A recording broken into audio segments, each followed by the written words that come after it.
There's a way to live where you're neither exhausted from endless doing nor disconnected from retreating into stillness.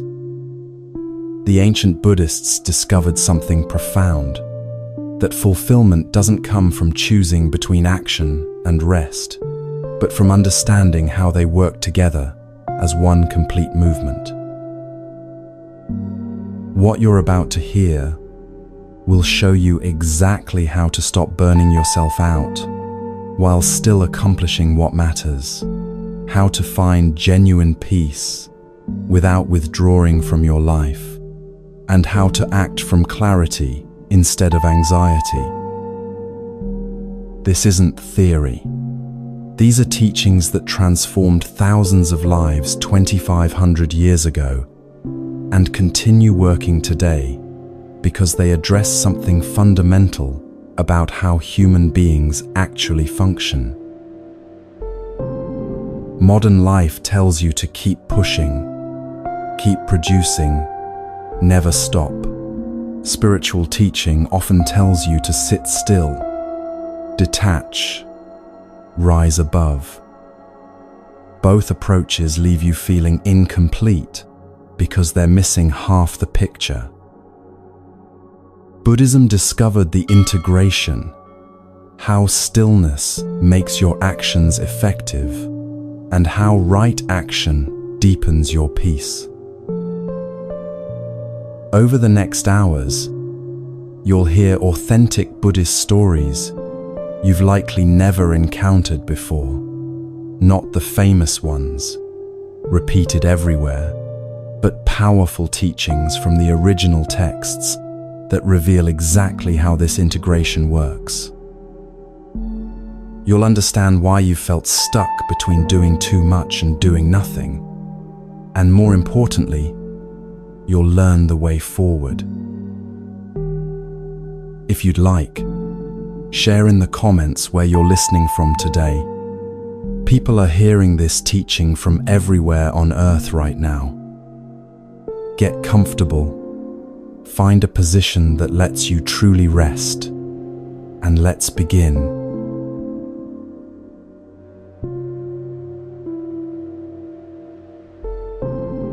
One day, King Pasenadi of Kosala came to visit the Buddha with a story that had been troubling him. A wealthy householder in the city of Savatthi had just died, and as king, Pasenadi had gone to oversee the transfer of the man's estate to the royal treasury, since he died without any heirs. What the king had discovered disturbed him deeply. The man had accumulated 80 million gold coins, a fortune so vast it was almost incomprehensible, even for a king. But when Pasenadi had investigated how this man had lived, he found something that made no sense at all. Despite his enormous wealth, the man had lived like the poorest beggar in the city. His daily meal consisted of broken rice, the cheap, damaged grains that even servants wouldn't eat, mixed into a thin porridge, with a few stale seed cakes on the side. He wore clothes made from the coarsest hemp, so worn and patched that they were falling apart. When he traveled, he rode in a decayed old cart with a roof thatched from dried leaves, the kind of vehicle that looked like it might collapse at any moment. He'd never helped his family, never given to anyone in need, never enjoyed a single comfortable thing, despite having the means to live in absolute luxury. And now he was dead, and all that accumulated wealth, all 80 million gold coins, belonged to the king's treasury, and the man had experienced exactly none of it. King Pasenadi looked at the Buddha and asked, "How is this possible? How can someone accumulate so much and live with so little?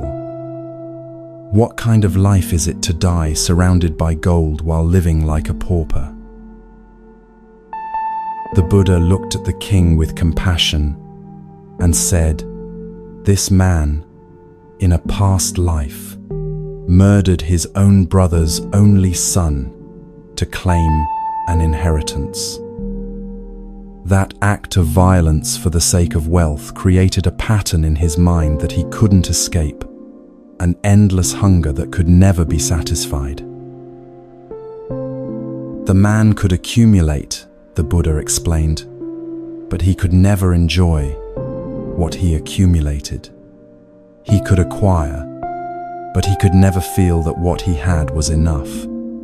Each coin only intensified the craving for the next one, and the next, and the next, in an endless cycle that brought no peace, no satisfaction, no rest."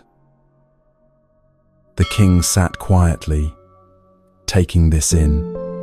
The image stayed with him, a man sitting alone in a room filled with gold, starving. If you're listening to this now, you probably recognize something in that story, even if your life looks nothing like that man's. You might not be hoarding gold coins, but you know the feeling, that sense that something is perpetually out of reach, that if you could just achieve the next thing, or acquire the next thing, or become the next thing, then finally you'd feel okay.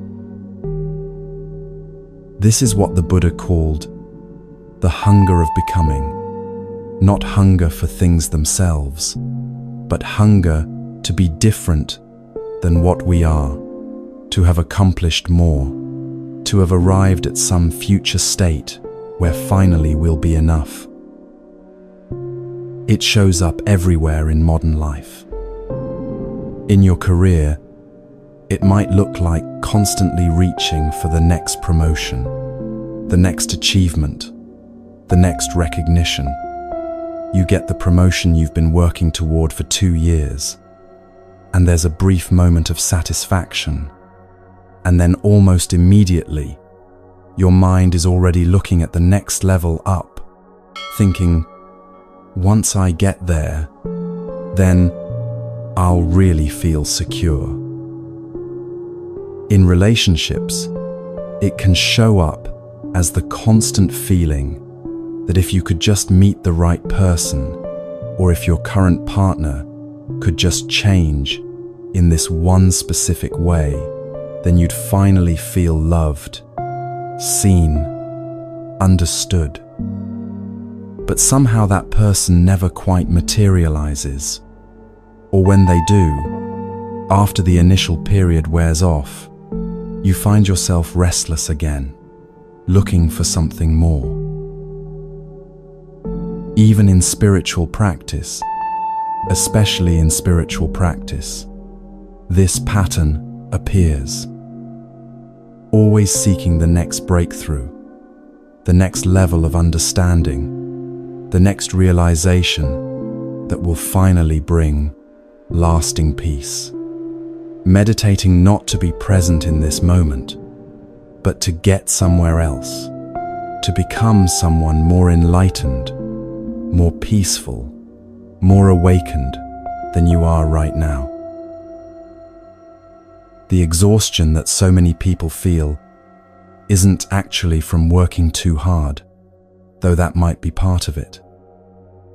The real exhaustion comes from never arriving anywhere, from constantly chasing a finish line that moves every single time you get close to it. You finish one project, and there's no rest. Immediately, your mind is on to the next one.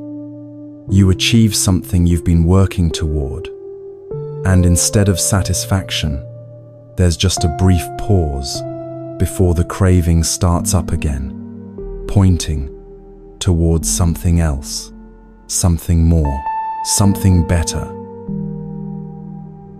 The Buddha wasn't being metaphorical or poetic. when he taught that this kind of craving is the root of suffering. He was describing exactly what happens in the mind, this constant hunger that can't be satisfied, because satisfaction isn't actually what it's designed to do. The wealthy man in the story had 80 million gold coins. 80 million. If the problem was the amount, if what he needed was just a little more, he would have been fine somewhere around, say, 70 million gold coins, or 50 million, or 10 million. But the amount doesn't matter when the hunger itself is endless. This is the difficult truth that most people spend their whole lives not looking at directly. We're trying to solve an internal problem with external solutions, and it doesn't work. It's never worked. It will never work. Not because there's something wrong with us, but because that's not how craving operates. Craving isn't actually interested in satisfaction. Craving is interested in craving. Its job is to keep generating the next desire, the next goal, the next thing you need to become or acquire before you can finally relax. The tragedy of the wealthy man wasn't that he couldn't enjoy his wealth because of some karmic punishment. The tragedy was that he spent his entire life believing that the next acquisition would be the one that finally brought peace, and he died surrounded by proof that it never would. You can feel this in your own life if you pause and look honestly. Think about something you wanted desperately: a job, a relationship, an achievement, a possession. Remember how much you wanted it, how you thought, once I have that, everything will be different. And then you got it. And for a moment, maybe you felt satisfied. And then what happened? If you're like most people, after a brief period, days, weeks, maybe months, that thing stopped being the answer and became just part of the background of your life. And your mind was already looking ahead again, finding the next thing, generating the next desire, creating the next feeling of, I'll be okay when. This isn't because you're broken or because you're not grateful or because you need to try harder to appreciate what you have. This is how unexamined craving works in every human mind. It's not personal. It's mechanical. The Buddha's insight wasn't that we should stop wanting things or stop working toward goals. His insight was that lasting peace won't be found at the end of any amount of accumulation or achievement or becoming, because the craving itself is what we're actually suffering from, not the lack of whatever we think we need.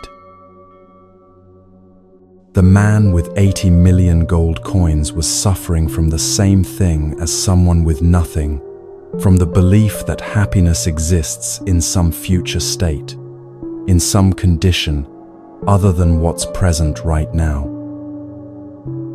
And that belief keeps us running, keeps us doing, keeps us exhausting ourselves in pursuit of something that, even when we catch it, immediately turns into something else we need to chase.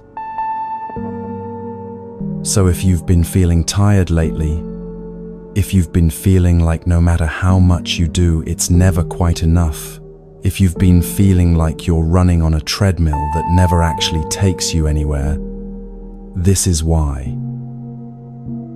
Not because you're failing, not because you need to work harder or want it more, or be better at manifesting, or any of that. Because you're trying to solve the problem of craving by feeding it, and that's exactly what keeps it alive. The wealthy man died surrounded by gold, starving. Not because the gold wasn't enough, but because gold was never going to solve what he was actually hungry for. This recognition, really seeing how this pattern operates, not just understanding it intellectually, but feeling the truth of it in your own experience, this is where something can finally shift. Not through more doing, not through more becoming, not through finally achieving enough that the hunger stops, but through seeing the hunger itself clearly, seeing how it works, seeing that it can't be satisfied by what it claims to want. And when you see that clearly, when you really see it, a question naturally arises. If endless doing doesn't bring peace, then maybe the answer is to stop doing altogether.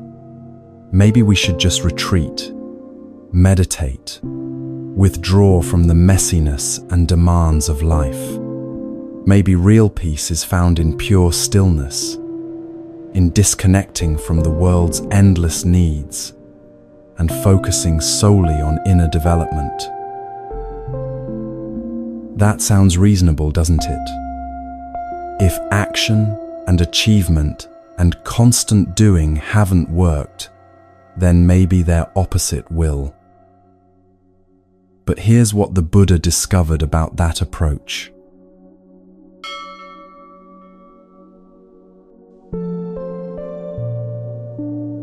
The Buddha and his attendant, a monk named Ananda, were walking through a monastery one afternoon when they noticed a strange smell coming from one of the dwelling halls.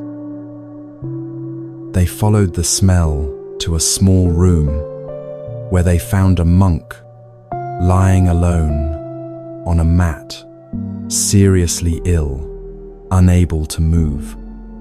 He had soiled himself and was lying in his own waste, and it was clear from the state of the room that no one had tended to him in days. The Buddha looked at Ananda and asked, "Where are the other monks?"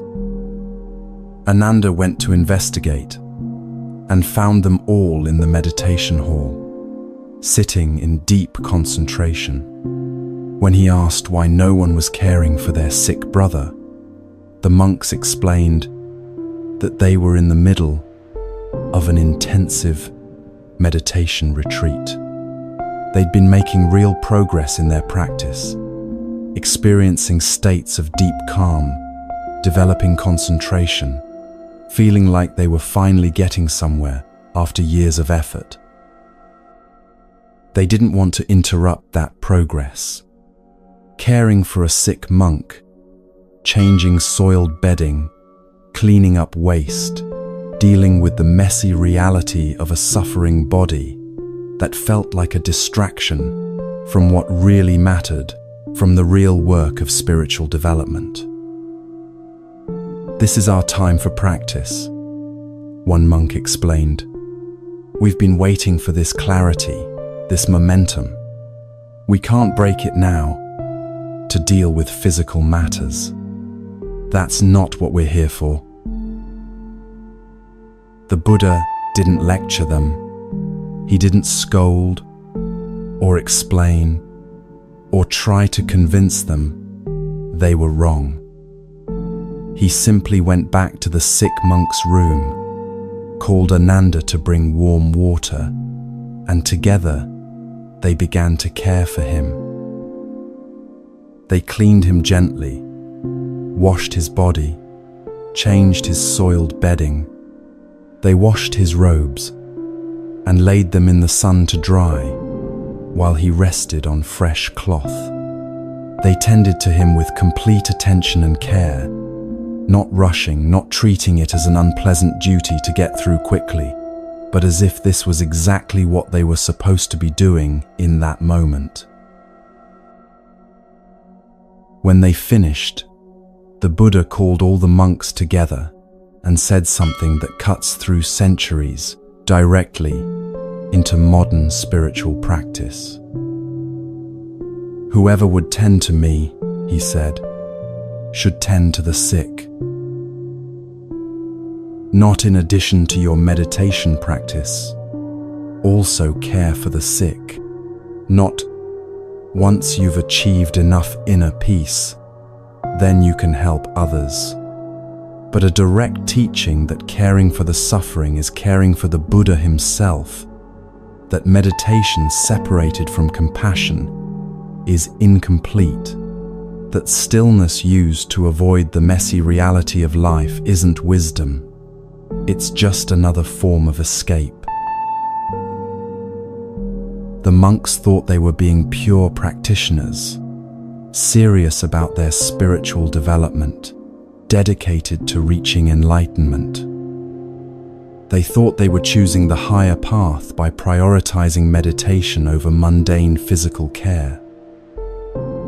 What they were actually doing was using spiritual practice to avoid what was uncomfortable, to create a bubble of peace that depended on ignoring suffering right in front of them.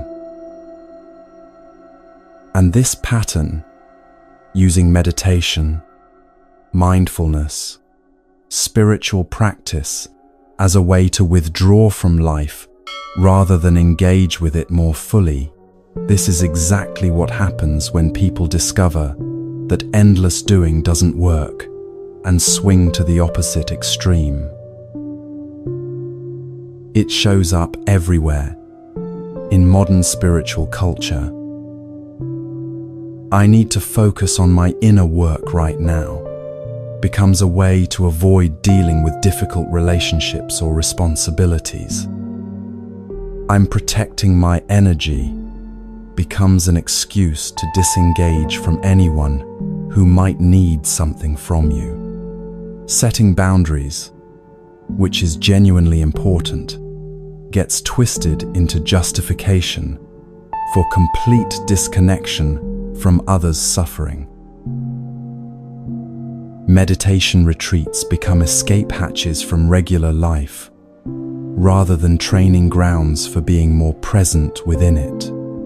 Mindfulness gets reduced to a technique for feeling calmer, while continuing to avoid what's actually difficult.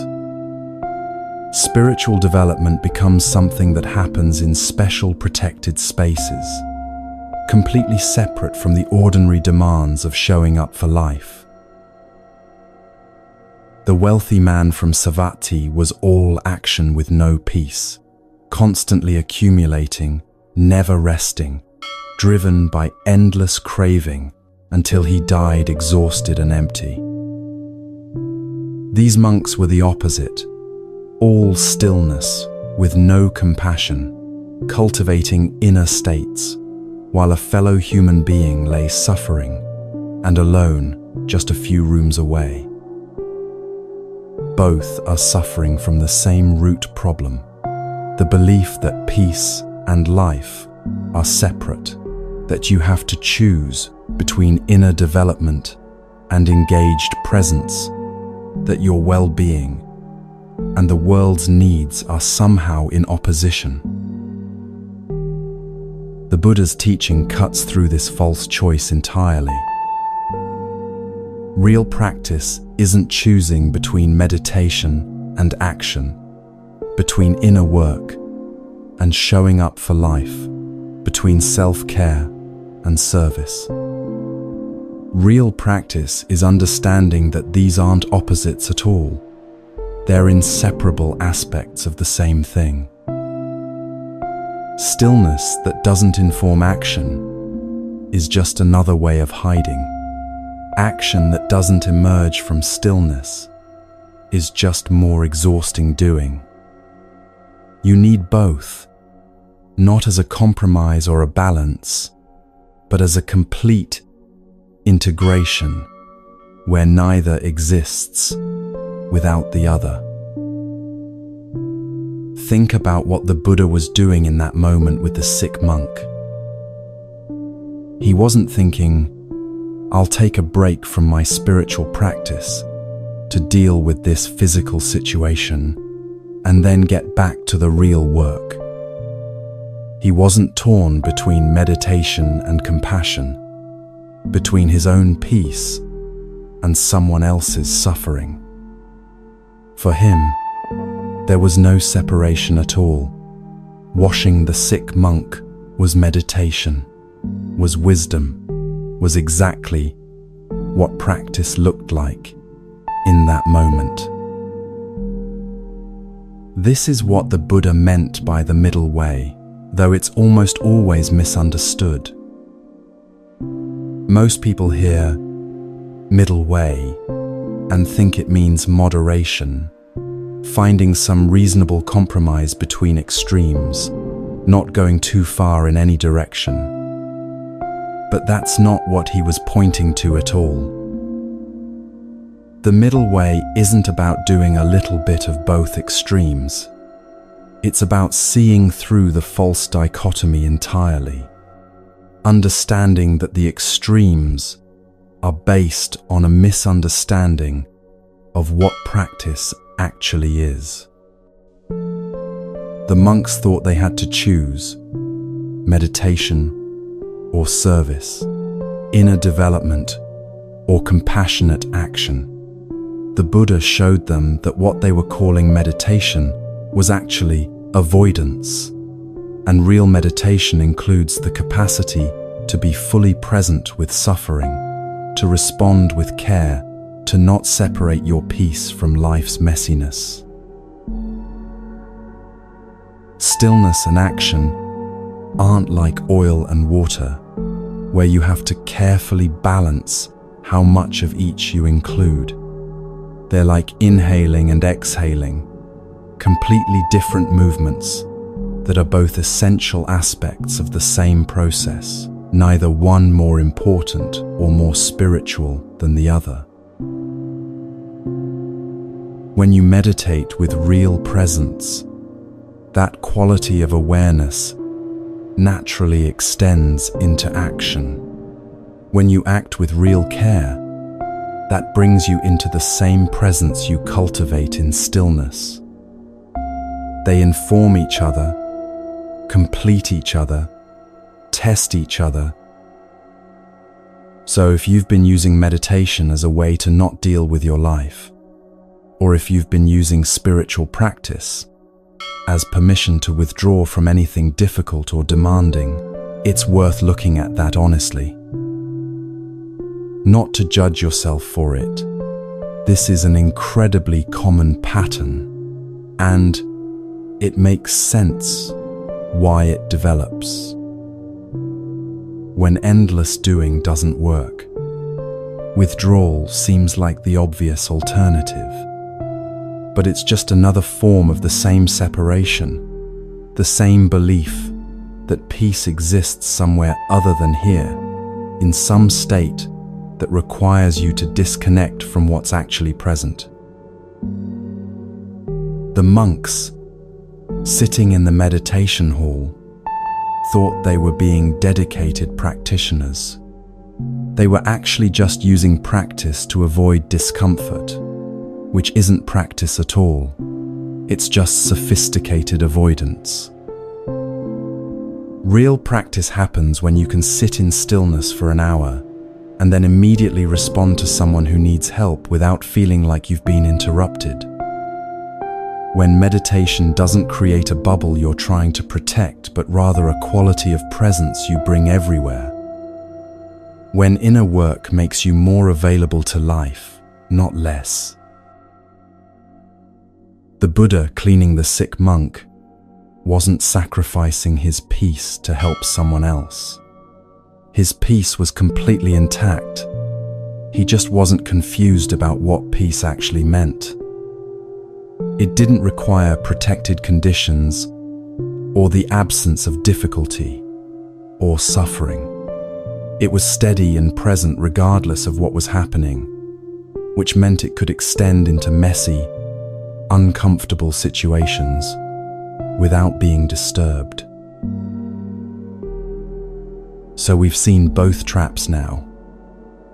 The trap of endless doing, where you exhaust yourself chasing satisfaction that never comes, accumulating and achieving and becoming until you die surrounded by everything and feeling empty.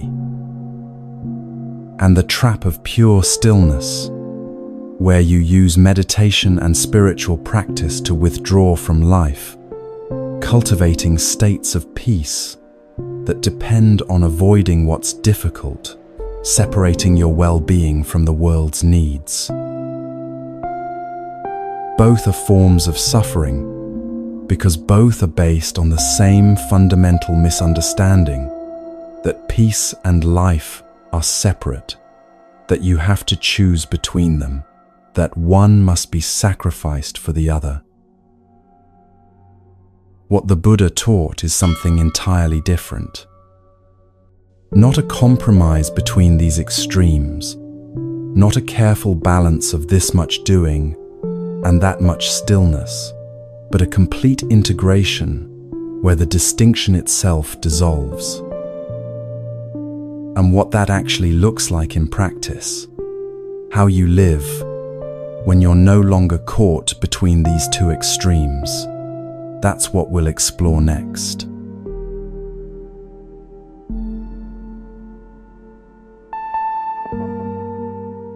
There was a monk whose dedication to practice was so intense that other monks would speak of him with a mixture of admiration and concern.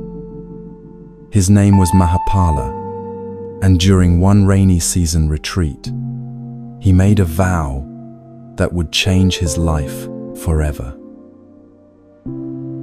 In Buddhist monasteries, the rainy season is traditionally a time of intensive practice.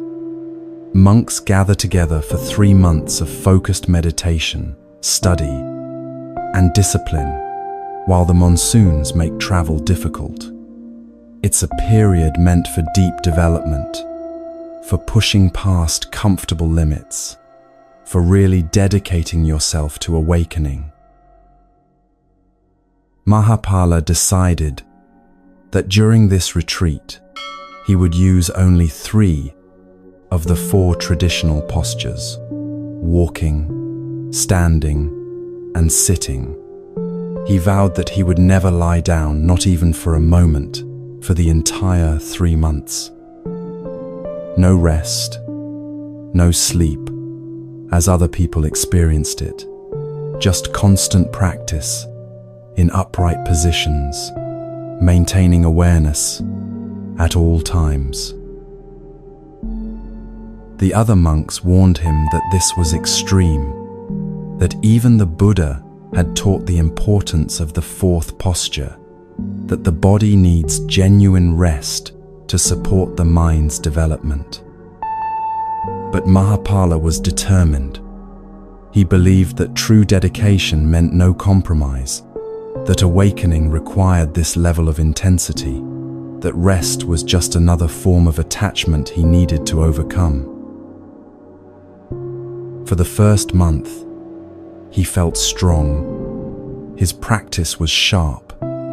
His mind was clear, and he felt a kind of pride in his ability to maintain this discipline, while others needed to lie down and sleep like ordinary people. But then his eyes began to trouble him. At first it was just dryness, a feeling of strain when he tried to focus during meditation. Then came the burning sensation, like sand was caught behind his eyelids. His vision started to blur, colors became harder to distinguish, and in dim light, he found it increasingly difficult to see clearly. The other monks urged him to rest, to lie down properly, to let his body recover. But Mahapala had made a vow, and he believed that breaking it would be a greater failure than any physical consequence. Awakening was more important than comfort. he told himself. The body's complaints were just another obstacle to overcome. By the end of the 3-month retreat, Mahapala had indeed achieved something remarkable. Through his relentless effort and unwavering determination, he attained deep levels of realization. He became an awakened one, freed from the fundamental delusions that cause suffering. He had also gone completely blind. The damage to his eyes from months of never allowing them to rest properly, never giving his body the recovery it needed, was irreversible. For the rest of his life, he would navigate the world without sight, needing to be guided by other monks, dependent on their help for things that had once been simple. When the Buddha heard what had happened, he didn't praise Mahapala's dedication or hold him up as an example of commitment. Instead, he used the story as a teaching about the danger of extremes, about how even spiritual practice can become harmful when it ignores the body's genuine needs. The body has limits, the Buddha said, and wisdom includes recognizing those limits, not pretending they don't exist. Mahapala's story might sound extreme, and in some ways it is. Most people aren't making vows to never lie down for 3 months. But the pattern he fell into, pushing through every warning sign, believing that exhaustion proves dedication, treating rest as weakness, sacrificing health for achievement, this pattern is everywhere in modern life. You see it in people who work 60, 70, 80 hours a week, telling themselves and others that this is what success requires, that they'll rest later when they've made it, that sleep is for people without ambition. You see it in parents who run themselves into the ground trying to be everything for everyone, believing that their own needs don't matter as much as everyone else's, that taking time for themselves would be selfish. You see it in students who study until their minds stop working properly, in athletes who train through injuries that needed rest to heal, in activists who burn out completely because they felt guilty about not doing more. You even see it in spiritual practitioners who push themselves relentlessly, meditating for hours despite pain, attending every retreat and workshop, treating any moment of ease as laziness, convinced that awakening requires this kind of intensity. The belief underneath all of this is the same belief Mahapala had, that rest is something you earn through enough effort, that your body's signals for rest are obstacles to overcome, rather than wisdom to listen to, that there's virtue in pushing through exhaustion. But here's what the Buddha understood that Mahapala learned too late. The body and mind are not separate things, with one needing to dominate the other. They're part of the same system, and when you damage one, you damage both. Mahapala achieved awakening, but he did it at a cost that didn't need to be paid. The Buddha himself had achieved the same awakening while honoring his body's need for rest, for nourishment, for care. The physical blindness Mahapala suffered wasn't some necessary sacrifice on the altar of spiritual development. It was the predictable result of ignoring genuine limits. Rest is not weakness.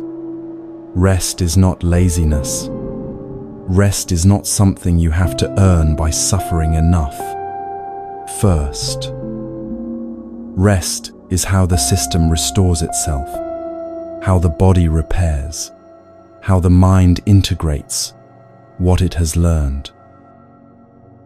When you work without rest, you're not being dedicated, you're being destructive. When you push through every signal that you need to stop, you're not being strong, you're being unwise. When you treat your body's need for recovery as an inconvenient weakness, you're not transcending limitation, you're guaranteeing that you'll hit a wall eventually. The challenging part is that this pattern often gets rewarded in the short term. Mahapala probably received praise from some monks during that first month when he seemed so dedicated. The person who works 80 hours a week gets promoted.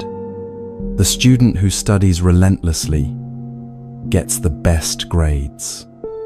The parent who sacrifices everything gets called devoted. But the cost comes due eventually. Maybe not as dramatically as going blind, but it comes in health problems, in mental breakdowns, in relationships that fall apart because you've had nothing left to give, in achieving everything you thought you wanted, and finding you're too exhausted to enjoy any of it.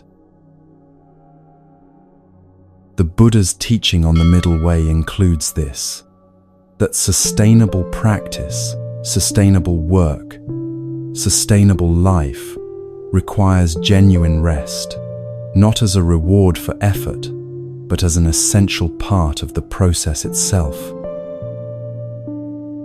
Action without rest is just another form of the endless doing we explored earlier, dressed up in the language of dedication or service or discipline.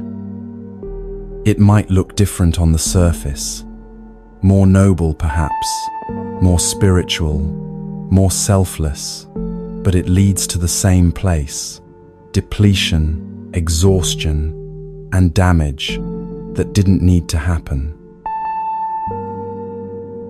So if you've been pushing yourself relentlessly, if you've been treating rest as something you'll do later when you've accomplished enough, if you've been working through every signal that you need to stop, Mahapala's story is for you. The awakening he achieved was real, and it would have been just as real if he had honored his body's need for rest, if he had included lying down as part of his practice, rather than something to transcend. The blindness wasn't a necessary price. It was an unnecessary cost of confusing intensity with wisdom. But here's what might surprise you about the opposite extreme.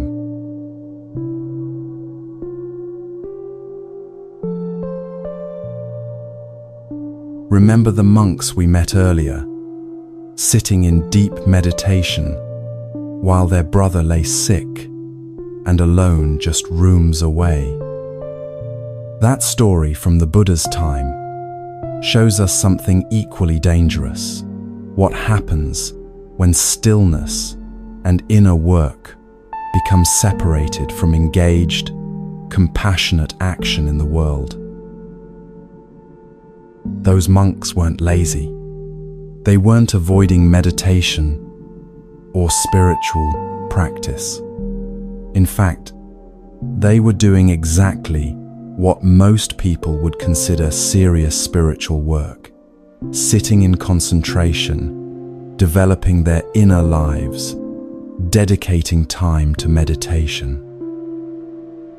But when the Buddha found that sick monk lying in his own waste, neglected by his fellow practitioners who were too focused on their pure practice to deal with something messy and physical, he revealed something crucial about what practice actually means. "Whoever would tend to me," he said, "should tend to the sick." Not meditation is important, but also remember to help people sometimes.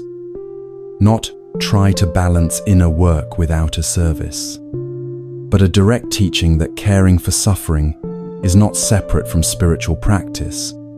It is spiritual practice. It is how meditation expresses itself in the world when it's real. The danger of stillness without action isn't about being inactive. Plenty of people sit for hours in meditation, attend retreats, develop concentration, have profound inner experiences. The danger is when all of that inner development stays sealed off from the world, when it becomes a way of creating a bubble of peace that depends on not engaging with anything difficult or uncomfortable. This shows up in modern spiritual culture in ways that can be hard to recognize because they often sound like wisdom. Someone says, "I need to focus on my inner work right now," and uses it to avoid a difficult conversation with their partner that needs to happen. Someone talks about protecting their energy and uses it as justification to never help anyone who might need something from them. Someone practices boundaries, which are genuinely important, but twists it into complete disconnection from others' suffering. Meditation becomes an escape hatch from life rather than a way of being more present within it. Mindfulness becomes a technique for feeling calmer while avoiding what's actually challenging. Spiritual development becomes something that happens in special, protected conditions, completely separate from the messy reality of showing up for life. The Buddha's response to those meditating monks wasn't to tell them that meditation was wrong or unimportant. It was to show them that meditation separated from compassion, stillness, disconnected from responsive action, inner peace that requires ignoring suffering. None of that is actually the path he taught. The Buddhist tradition talks about two essential qualities that must develop together: wisdom and compassion. They're often described as the two wings of a bird, and the metaphor is precise. A bird with only one wing, no matter how strong that wing is, cannot fly. You can develop profound inner stillness, deep states of concentration, remarkable peace of mind, but if that doesn't naturally extend into caring for others, into showing up for suffering, into engaged presence with what's difficult, then something essential is missing. And this isn't about forcing yourself to help people when you don't want to, or feeling guilty about taking time for yourself, or never saying no to requests. It's about recognizing when your spiritual practice has become a sophisticated form of avoidance, when your inner work is actually a way of not dealing with your life. The monks in the meditation hall felt peaceful, while their brother suffered. That peace wasn't wrong, but it was incomplete. It was a peace that required specific conditions, that couldn't extend into messy situations, that broke down when confronted with something uncomfortable. Real practice develops a quality of presence that can be with anything, including suffering, including difficulty, including situations that ask something of you. It doesn't create a bubble you have to protect, but rather a capacity to respond to whatever's actually present. So if you've been using meditation or spiritual practice as a reason to disengage from life's demands, if you've been cultivating inner peace while avoiding anything that might disturb it, if your practice has made you less available to others, rather than more, the Buddha's teaching to those monks is for you. Stillness without action is just another form of the withdrawal trap we explored earlier, dressed up in spiritual language. It might look more evolved, more conscious, more enlightened, but it leads to the same place: separation, isolation, and a kind of peace that can't actually hold up when life gets real. Which brings us to what integration actually looks like.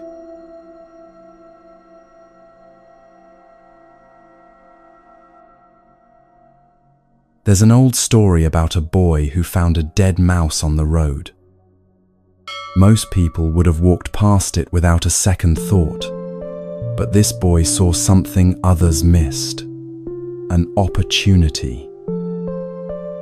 He picked up the dead mouse and took it to a tavern where he knew the owner kept cats. "I'll sell you this mouse for your cat," he offered. The tavern owner laughed, but gave him 2 copper coins for it, thinking it was a harmless deal. The boy used those 2 coins to buy some food from a baker, but he didn't eat it himself. Instead, he waited near a garden where workers labored all day in the sun with no lunch break. When they saw the food, they eagerly bought it from him for more than he'd paid. He took his small profit and bought more food, then waited for the next group of hungry workers. Each time he didn't rush, didn't panic, didn't grab desperately at opportunity. He would pause, assess the situation, see what was actually needed, then act from that understanding. This pattern continued.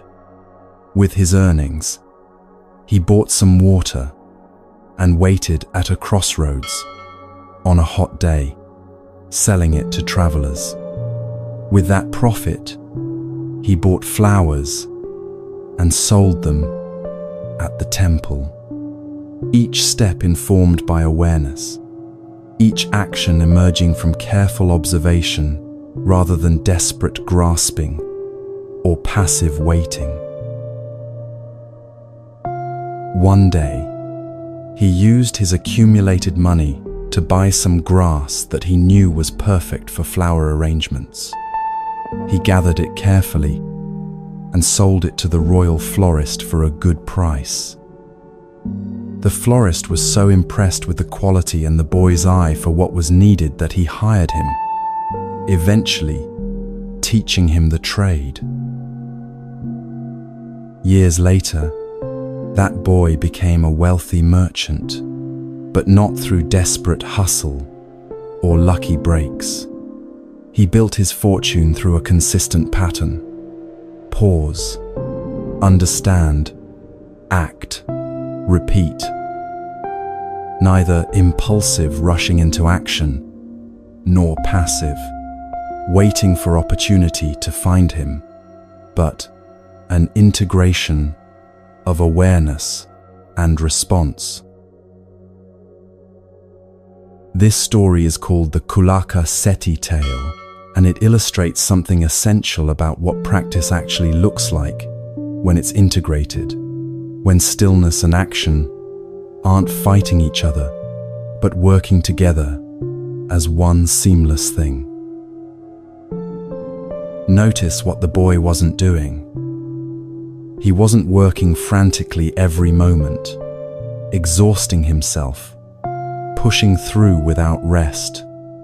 Between each action, there was space, time to observe, to understand, to see clearly what was actually needed before moving.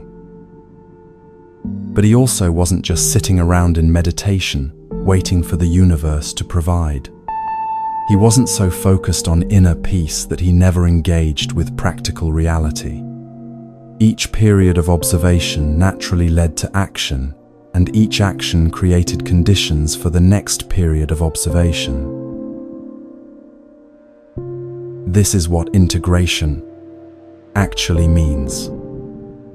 It's not trying to balance stillness and action like they're two separate things you need equal amounts of. It's recognizing that right action emerges from understanding, and understanding deepens through action. They're not opposites. They're phases of the same process. Think about your own life for a moment. When you make decisions from panic or desperation, when you're reacting rather than responding, when you're so caught up in constant doing that you never pause to understand what you're actually doing or why, how do those decisions usually turn out? Probably not great. Probably you end up creating new problems, taking actions that seemed urgent but weren't actually helpful, exhausting yourself without accomplishing what actually mattered. And when you're paralyzed by overthinking, when you understand something needs to happen but you never actually do it, when you're so focused on achieving perfect clarity before acting that you never act at all, how does that usually work out? Also not great. Probably you watch opportunities pass, let situations deteriorate that could have been addressed, feel increasingly disconnected from life, while you sit on the sidelines waiting for conditions to be perfect. But when you can pause enough to see clearly, then act from that clarity, then pause again to see the results of your action and understand what's needed next, this is when things actually flow. This is what the boy with the mouse understood that most people miss. Each action emerged from observation. Each observation naturally led to action, neither rushing nor hesitating, but moving at the pace of actual understanding. In your work, this might look like taking time to truly understand a problem before rushing to fix it, then acting decisively once you understand, then pausing again to see if your action had the effect you intended. In relationships, it might look like sitting with difficult emotions long enough to understand them before reacting, then responding from that understanding rather than from reactive patterns, then paying attention to how your response lands and what's actually needed next. In your spiritual practice, it might look like meditation that naturally flows into more conscious action in the world, and action in the world that naturally reveals what needs deeper attention in meditation. Not two separate activities you're trying to balance, but one integrated practice, expressing itself in different forms. The boy didn't accumulate wealth by working every moment like Mahapala practiced every moment. And he didn't accumulate wealth by just sitting in meditation, hoping prosperity would find him, like those monks hoped awakening would come through pure stillness. He built something real through an integrated approach where observation informed action and action informed observation in a continuous flow that honored both the need to understand and the need to engage. This is the middle way the Buddha taught. Not moderation or compromise, not carefully measuring out equal portions of this and that, but a complete integration where stillness and action aren't opposites competing for your attention, but aspects of one seamless practice. When you're living this way, you're not trying to balance anything. You're not exhausting yourself trying to do everything.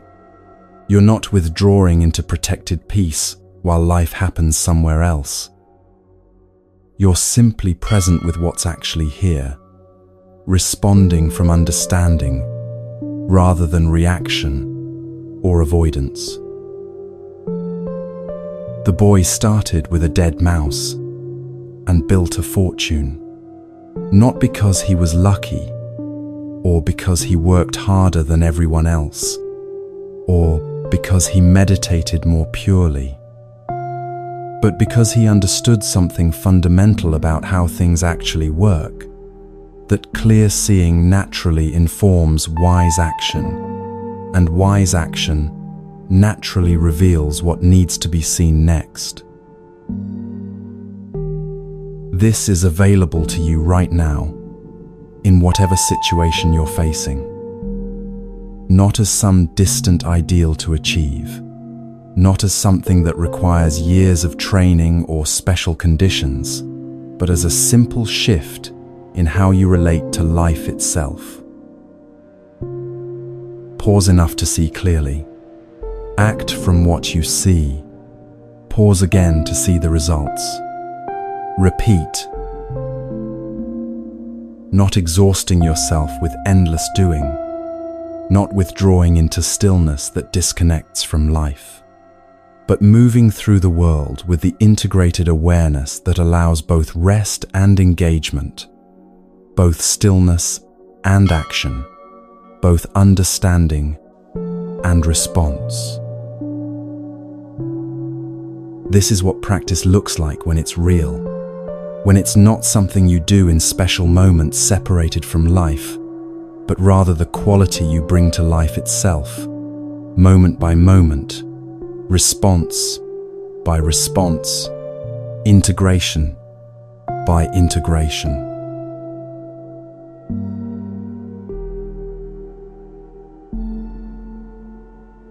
A friend calls you late at night, crying. They've called you like this before, many times before, always in crisis, always needing something urgently, always pulling you into their chaos. And you're tired. You worked all day, you have an early meeting tomorrow, and honestly, you're starting to feel resentful because this pattern never changes, no matter how much you help. But they're your friend, and they're suffering, and shouldn't you be there for people when they need you? Isn't that what a good person does? Isn't compassion about showing up even when it's hard? So, you answer the phone. You listen for 2 hours. You give advice they won't follow. You stay up way too late. And the next day you're exhausted and resentful and already dreading the next time they'll call. Was answering that phone right action?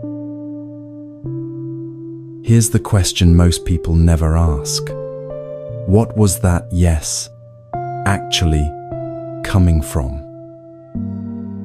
Because on the surface, it looks like compassion, like being a good friend, like doing the right thing. But underneath, if you're honest with yourself, that yes probably came from several uncomfortable places. Fear that if you don't answer, they'll think you're a bad friend. Guilt about having boundaries when someone is suffering.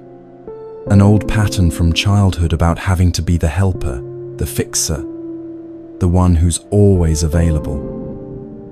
Maybe even a subtle need to be needed, to feel important, because someone depends on you. None of that is compassion. That's fear, guilt, and old conditioning dressed up in compassionate clothing. Now imagine the same phone call, but this time you pause before answering. Not a long pause, just 2 seconds of actual awareness before reacting. In those 2 seconds, you check in honestly. Do I have capacity right now? Will answering actually help them? Or will it enable a pattern that's keeping them stuck? What does this situation genuinely need? And let's say the clear answer is, no, I don't have capacity, and me being available at all hours is actually preventing them from developing their own resources for handling difficult emotions. So you don't answer. Instead, you text in the morning, I saw you called last night. I wasn't available, but I'm here if you want to talk today, between 2 and 4. That no, that boundary feels terrible in your body. You feel guilty, you worry about them, you wonder if you're being selfish. But underneath the discomfort, there's also clarity. You know you did what was actually right, even though it didn't feel good. This is what the Buddha meant by right action, not action that makes you feel virtuous or looks good to others, but action that comes from understanding rather than confusion. And the key to understanding whether your action is right isn't what it looks like from the outside. It's what it's coming from underneath. The Buddha taught that all action comes from one of 3 roots, and those roots determine everything about what that action creates. The first root is grasping, that quality where you need to get, acquire, possess, control. Not just wanting things, but that tight, contracted feeling where you must have something or someone, where there's never enough, where you're always reaching for more.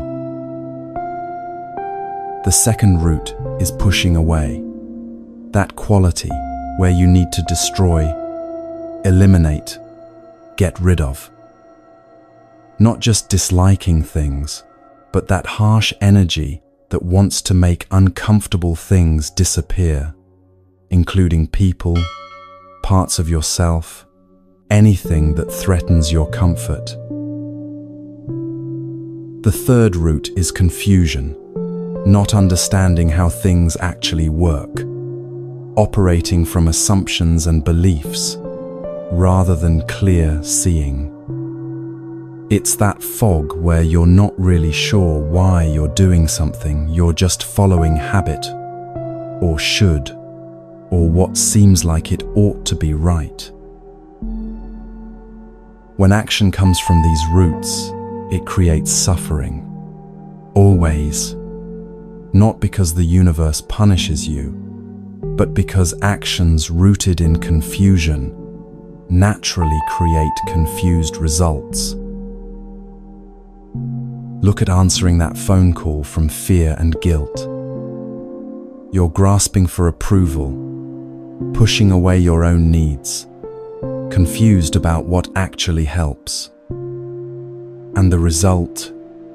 Resentment, exhaustion, enabling, a friendship that feels draining rather than nourishing. Nobody intended that suffering. You were trying to help, But the action came from confusion, so it created more problems than it solved. Now consider what happens when action comes from the opposite roots. Instead of grasping, there's generosity, that open quality where you genuinely want to share because you understand that hoarding doesn't bring security. Instead of pushing away, there's kindness, that warmth where you can be with difficulty without needing to destroy it, where you can say no without hatred. Instead of confusion, there's wisdom, that clarity where you see how things actually work, where you understand causes and effects, where your actions are based on direct perception rather than belief. The boundary with your friend that comes from this place feels completely different. You're not saying no because you don't care. You care deeply, which is exactly why you're not enabling a pattern that keeps them stuck. You're not hoarding your time selfishly. You're protecting your capacity to actually be useful rather than burning yourself out. You're not confused about what helps. You see clearly that always being available prevents them from developing their own strength. Same external action, not answering the phone, completely different route, completely different effect on everyone involved. Here's where it gets interesting. You can feel the difference in your own body before you even act. When action is about to come from grasping, there's a tightness, a desperation, a must-have quality. Your breathing gets shallow, your chest contracts, your mind starts racing through strategies to get what you want. When it's about to come from pushing away, there's a hardness, an aggression, a get rid of this quality. Your jaw clenches, your shoulders tense. There's heat and irritation in your body. When it's about to come from confusion, there's fog, uncertainty, a floaty, disconnected quality. You're not quite present. You're operating on autopilot. You might not even know why you're about to do what you're about to do. But when action is about to come from understanding, there's clarity, even if there's also discomfort. Your body might not like it. Setting that boundary feels awful. But underneath the discomfort, there's steadiness, certainty, a quality of being grounded in truth.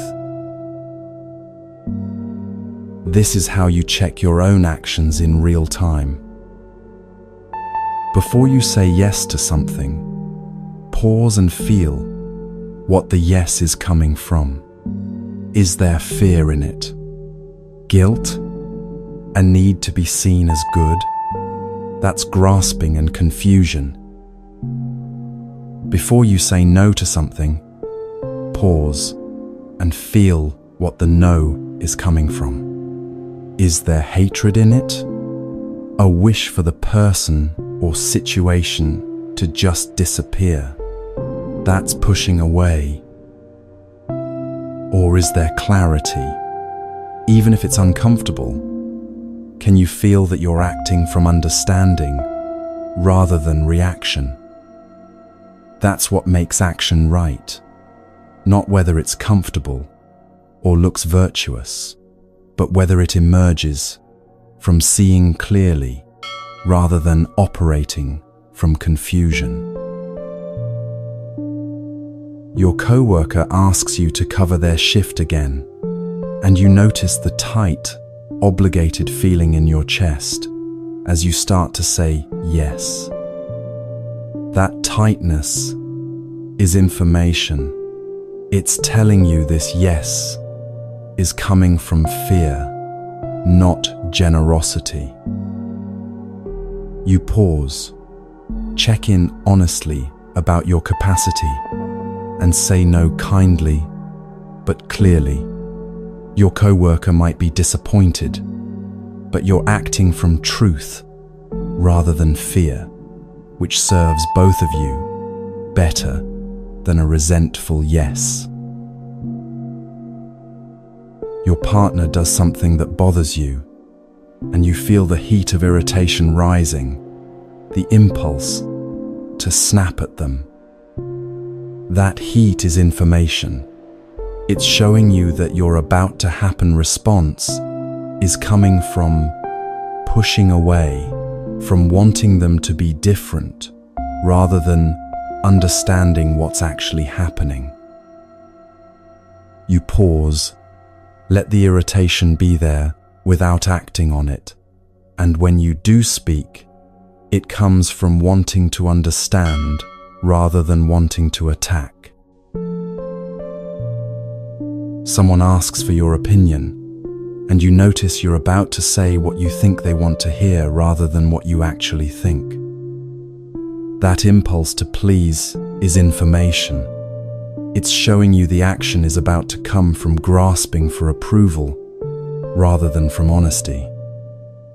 You pause, connect with what you actually believe, and share it truthfully, even though it's uncomfortable.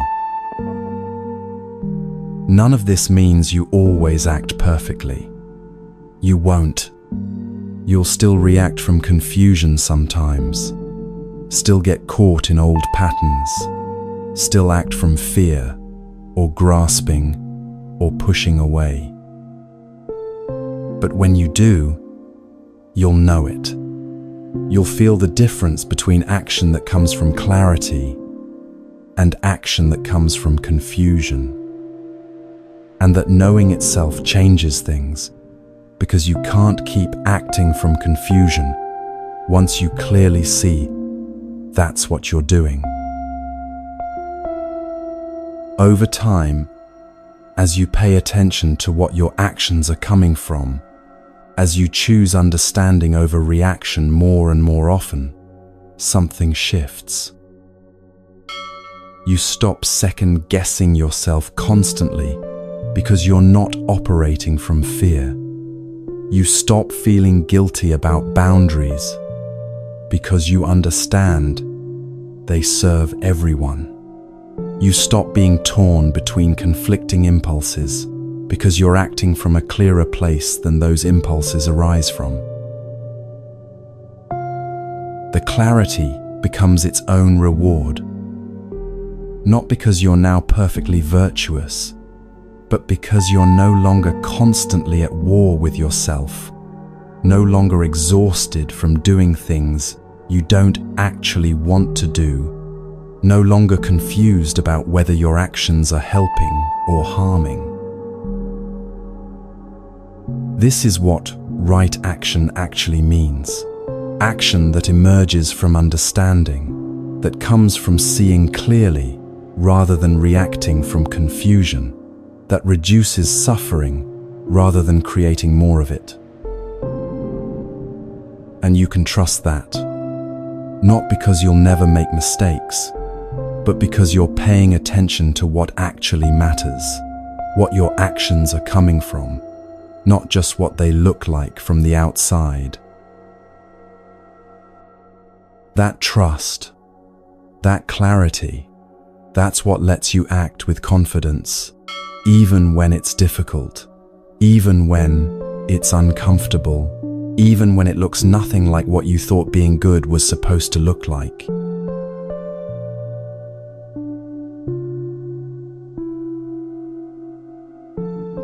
You sit down to meditate after a difficult day at work. Your boss criticized you in a meeting. You made a mistake that affected your team, and there's a conversation you need to have tomorrow that you're dreading. You close your eyes, focus on your breath, and within minutes, you feel yourself starting to relax. The tension in your shoulders eases, your mind quiets, and there's a sense of peace settling over you like a blanket. After 20 minutes, you open your eyes feeling calmer, more centered, grateful for the practice that gives you this refuge from the stress of daily life. But here's the question that matters. When you stand up from that cushion, are you more able to have that difficult conversation tomorrow, or are you just better at not thinking about it? Because there are two very different kinds of stillness, and from the outside, they can look almost identical. One kind makes you more present, more capable, more able to engage with life, including its difficulties. The other kind creates a pleasant bubble that disconnects you from anything uncomfortable, that makes you more fragile rather than more strong. The difference isn't obvious until you test it. Imagine you're sitting in meditation and your phone buzzes with a text you know is going to be problematic. Maybe from your ex, maybe from a family member you're in conflict with, maybe about a situation at work that needs addressing. In one version of stillness, you feel the impulse to check the phone, you feel the anxiety rising, and you use your meditation practice to push those feelings away, to get back to the peaceful state you were in before the interruption. You focus harder on your breath. You remind yourself that you're here to find peace. You treat the anxiety and the urge to check the phone as distractions to be eliminated. And it works. You settle back into calm, the feelings fade, the session ends, and you feel good about your practice. In another version of stillness, you feel the impulse to check the phone, you feel the anxiety rising, and instead of pushing it away, you stay present with it. You feel where the anxiety lives in your body, the tightness in your chest, the shallow breathing, the churning in your stomach. You don't try to make it go away. You don't follow the anxious thoughts, but you also don't pretend it's not there. You stay steady while the anxiety is present, not fighting it, not feeding it, just being with what's actually here. And gradually, not because you're pushing it away, but because you're not adding to it, the intensity naturally decreases. The anxiety is still there, but you're not as caught in it, not as controlled by it.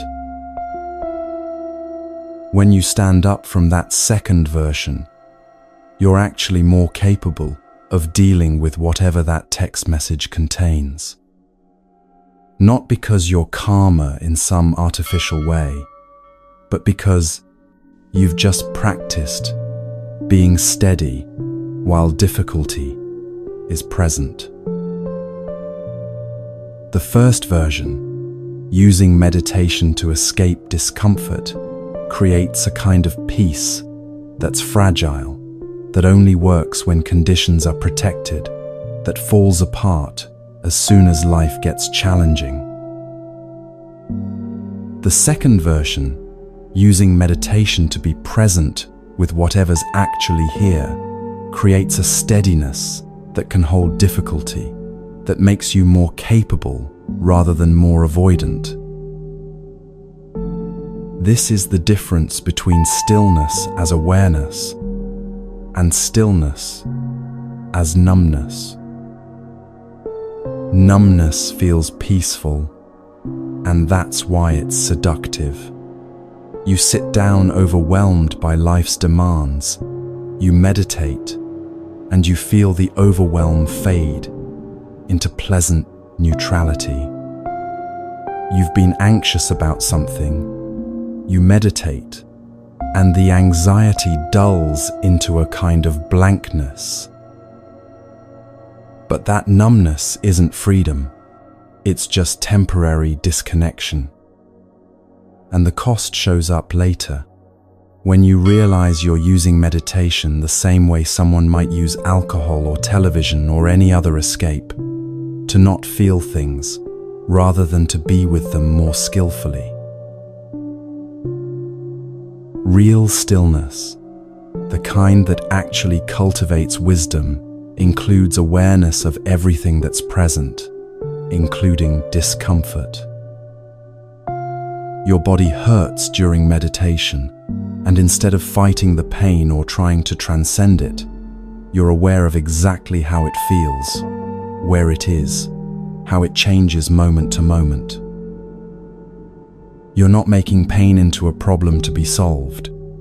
You're just clearly aware that this is what's present right now. Anger comes up during meditation, and instead of pushing it away as bad or following it into fantasy, you're aware of the physical sensation of anger, the heat, the tightness, the energy of it, without either suppressing it or acting on it. Boredom arises during meditation, and instead of trying to make something interesting happen, you're aware of the quality of boredom itself, the restlessness, the mental searching, the subtle discomfort of nothing special occurring. This kind of stillness is training in being present with reality, as it actually is, not as you wish it were. And that training is what makes it useful for life, rather than an escape from life. Think about what happens in your regular day when something difficult occurs. Criticism from someone you respect, news that a plan fell through, physical pain, disappointment, fear, uncertainty. If your meditation practice has been about achieving pleasant states and avoiding unpleasant ones, you have no training for these moments. Your only tools are either pushing the difficulty away or being completely overwhelmed by it. But if your meditation practice has been about staying present with whatever's actually here, pleasant, unpleasant, or neutral, then these difficult moments in daily life become just more opportunities to practice what you've been training in. Someone criticizes you, and instead of immediately defending yourself or collapsing into self-doubt, there's space where you can feel the sting of criticism, notice the impulse to react, and respond from awareness rather than automatic pattern. You get disappointing news, and instead of either denying how much it hurts or being completely consumed by disappointment, you can feel the disappointment fully while also remaining steady, capable of seeing what needs to happen next. This is what meditation is actually for, not to give you a pleasant break from reality, but to train your capacity to be with reality in all its forms without either shutting down or falling apart. The Buddha taught specific states of deep concentration, profound experiences of stillness, where thinking drops away, where there's just vast peace, or intense clarity, or boundless space. These states are real, And they're valuable, but they're training tools, not the destination. You can achieve the deepest possible concentration, can access states of peace more profound than anything ordinary consciousness knows. And if that doesn't translate into being more capable in your actual life, into suffering less and causing less suffering, then you've just become really good at a special kind of temporary escape. The point of deep stillness is what it lets you see when you come back out of it. When your mind is extremely quiet, you can see patterns of thought and reaction that are invisible in normal mental noise. You can see how suffering arises, how craving works, how attachment operates, not as philosophy, but as direct perception of what's actually happening in your own experience. And that seeing, that insight that emerges from stillness, that's what changes things. Not the pleasant feeling of deep peace, though that's nice while it lasts, but the understanding that remains after the special state fades. Here's a practical way to tell the difference between meditation that's serving you and meditation that's becoming another form of avoidance. After you meditate, are you more able to engage with your life or less? Can you have difficult conversations more skillfully? Or do you feel more distant from people? Are you more capable of dealing with problems? Or are you more irritated when reality intrudes on your peace? If meditation is making you more fragile, more dependent on perfect conditions, more unable to handle normal life stress, then something's off in how you're practicing. You're probably using it as escape rather than training. But if meditation is making you more stable, more capable of being present with difficulty, more able to respond wisely rather than react automatically, then you're on the right track. You're developing real stillness, not just temporary disconnection. This doesn't mean meditation should feel like work or that you should never experience peace. Deep rest is essential. Genuine peace is valuable, and there's nothing wrong with experiencing stillness that feels wonderful. The question is, what that stillness enables you to do when you're not meditating. Real rest restores you. You come back to life with more capacity, more clarity, more ability to engage. False rest depletes you by disconnecting you from the skills you need to actually live. You come back more fragile, more dependent on protected conditions, less able to handle normal challenges. Think about sleep as an analogy. Good sleep makes you more capable when you wake up. Clearer thinking, better mood, more energy, stronger immune system. But if you were sleeping to avoid life, staying in bed not because your body needs rest, but because being awake is too difficult, that's not rest. That's escape disguised as rest. The same thing happens with meditation. 20 minutes of genuine stillness that increases your capacity to be present with life. That's training. That's valuable. That's serving you. 20 minutes of using meditation to not deal with your life. That's escape. And eventually, it makes you less capable, not more. So when you sit down to meditate, pay attention to what you're actually doing. Are you training in being present with reality, including uncomfortable reality? Or are you trying to achieve a state where uncomfortable reality doesn't exist? Are you developing the capacity to stay steady while difficult things are present? Or are you developing skill at pushing difficult things away? Is your practice making you more able to engage with life, including its challenges? Or is it making you more dependent on having perfect conditions to feel okay?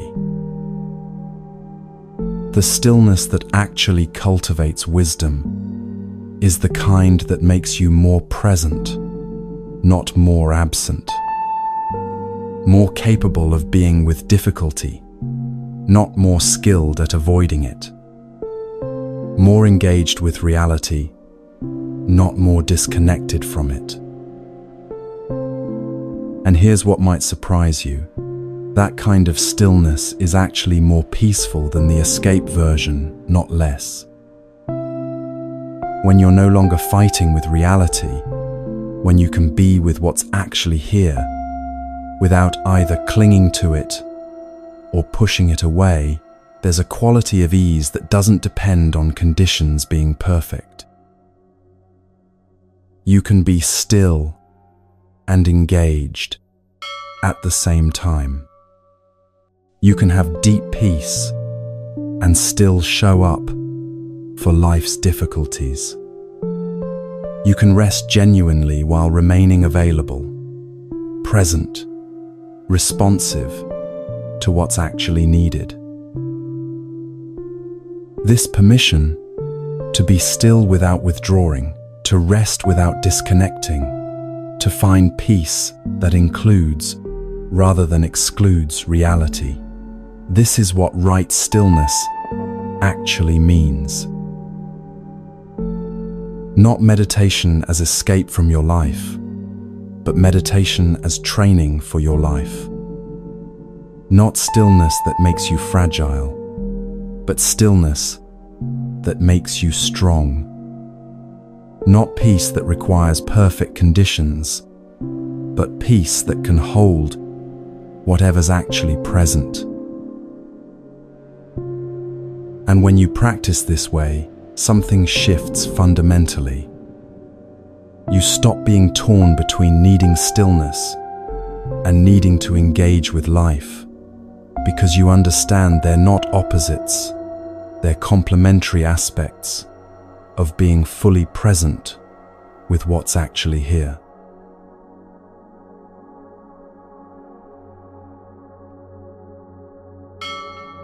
There was a woman named Pingala who lived as a slave in a household in ancient India.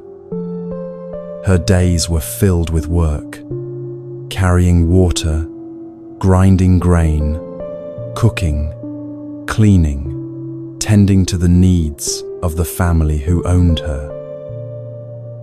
But she had one thing that made her life bearable: a man she loved who would visit her when he could. One evening, after finishing her work late, Pingala received a message that her lover would come to her that night. She prepared as best she could, bathed, arranged her small room, and then sat by the threshold of the door, waiting for him to arrive.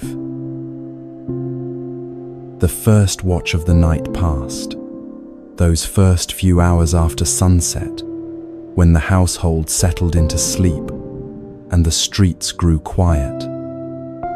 She sat watching the road, listening for footsteps, her heart jumping at every sound. "He'll be coming soon," she told herself. "He's probably just delayed. Any moment now." The middle watch passed, those deep hours of night, when even the sounds of distant voices fade and the world feels utterly still. She remained at the threshold, eyes straining into darkness, her body tense with anticipation. He must have had trouble getting away, she reasoned, but he wouldn't break his promise. He'll come, just a little longer now. The last watch approached, those hours before dawn when the sky begins its slow shift from black to deep blue. Pingala was exhausted, her eyes burning, her body aching from sitting in one position for hours, her mind spinning with worry and hope. Maybe he's hurt, she thought. Maybe someone prevented him from leaving. Maybe if I just wait a little longer. And then, as the sky began to lighten with approaching dawn, something shifted in her mind. She saw clearly, suddenly, unavoidably, he was not coming. Not tonight, not in the next few minutes, not at all. Whatever the reason, the simple fact was that he was not here and he was not coming. The moment she truly accepted this, not with resignation or bitterness, but with simple recognition of what was actually true, something extraordinary happened.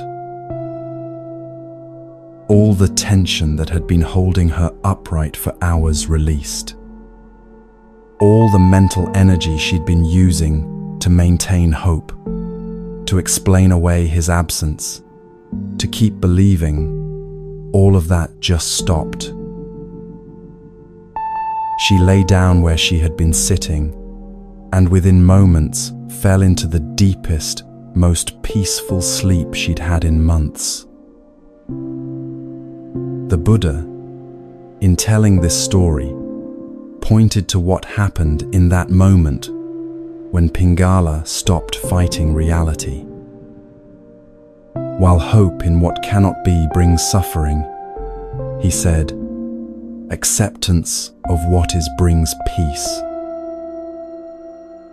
Not because acceptance is giving up, but because fighting against reality, arguing with what's already true, resisting what's already happened, is the source of most suffering. Think about what Pingala was doing during those long hours of waiting.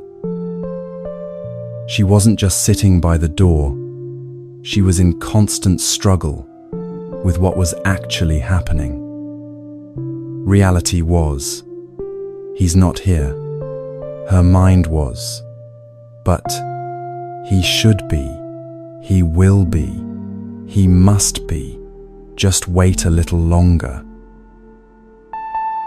Every passing moment, she was fighting with the present moment, refusing to acknowledge what was actually true, maintaining, through sheer mental effort, a version of reality that didn't match what was happening.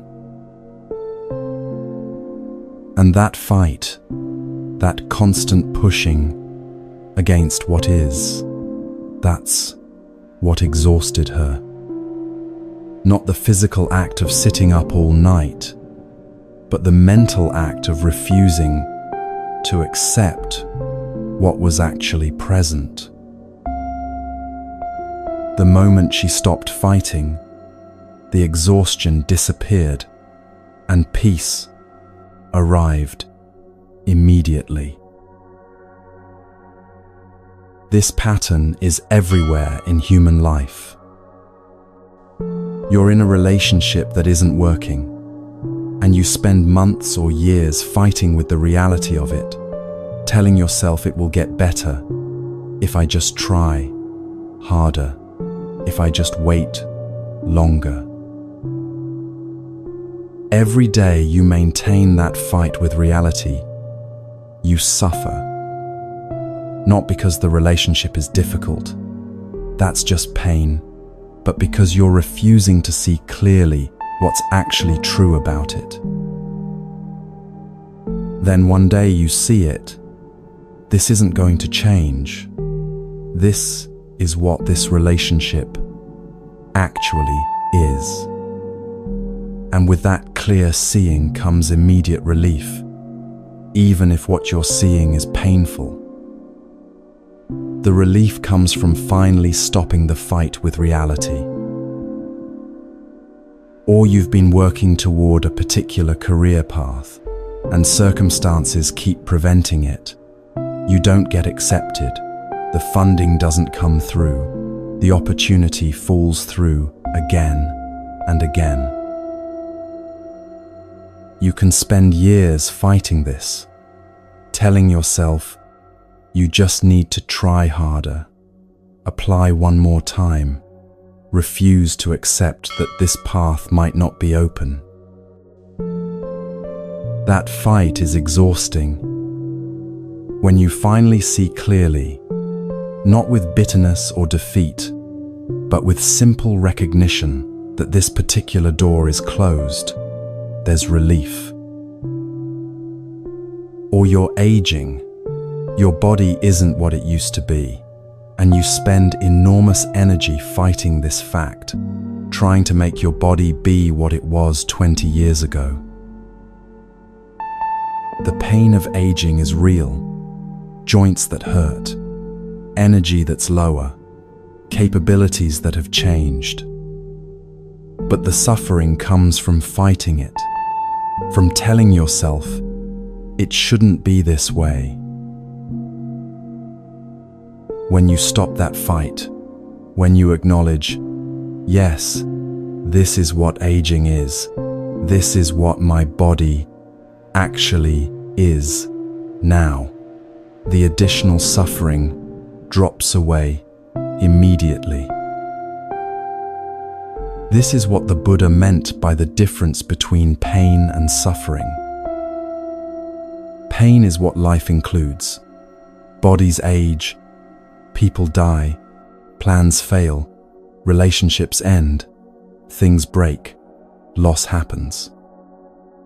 That's just reality.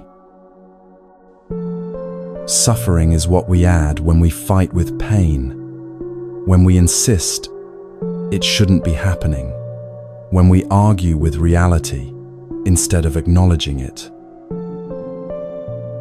Pingala's lover not showing up, that's pain, disappointment, loneliness, sadness of hopes not realized. But sitting there for hours maintaining the fiction that he was still coming, fighting with the reality that he wasn't there, that's suffering. Notice what happened the moment she stopped fighting. The pain didn't disappear. She was still alone, still disappointed. But the suffering ended immediately because she stopped resisting what was actually true. This doesn't mean you shouldn't care about things or that you should passively accept everything without trying to change anything. There's a huge difference between acceptance and resignation. Resignation is, this is terrible, and I'm helpless, so I'll just give up. That's defeat, hopelessness, checking out. Acceptance is, this is what's actually happening right now, whether I like it or not. That's clear seeing. That's reality. That's the foundation for any wise action that might be possible. And here's what's important. Acceptance doesn't mean approval. You can fully accept that something is happening while also working to change it, if change is possible. You can accept that a relationship is currently not working while also trying to repair it. You can accept that you didn't get the job while also continuing to apply for others. But you can't work effectively to change something while simultaneously denying that it's actually happening. You can't fix a relationship while pretending it's fine. You can't find a new path while refusing to acknowledge the current one is blocked. Acceptance is seeing what is. That clear seeing is what makes wise action possible. Fighting with reality just uses up all your energy in a battle you can't win. Think about a time when you finally stopped fighting something you'd been resisting for months or years. Maybe you finally acknowledged that the career you'd been forcing yourself toward wasn't actually what you wanted. Maybe you finally saw that someone you loved wasn't going to change in the way you'd been hoping. Maybe you finally accepted that a chapter of your life was over, no matter how much you wanted it to continue. Can you remember the relief that came with that acceptance? Even if what you were accepting was painful, wasn't there something that eased the moment you stopped fighting? That ease, that relief, that's not giving up. That's arriving at reality. That's finally being present with what actually is, instead of what you wish were true. Pingala couldn't make her lover appear by force of will or intensity of hope. That was beyond her control. So the hours she spent fighting that reality were just hours of self-created suffering added on top of natural disappointment. The moment she accepted what was actually true, he's not coming, she could finally rest. Not because the situation changed, but because she stopped struggling against it. This is available to you right now with whatever you've been fighting. The relationship that isn't what you want it to be. What if you stopped fighting with that fact and just saw it clearly? That doesn't mean you have to stay or leave. It just means you stop exhausting yourself pretending it's something it's not. The body that's aging or ill or not what you wish it were, what if you stopped fighting with that reality? That doesn't mean you stop caring for yourself. It just means you stop suffering from wanting your body to be different than it is. The past that happened differently than you wish, what if you stopped fighting with what already occurred? That doesn't mean you approve of it.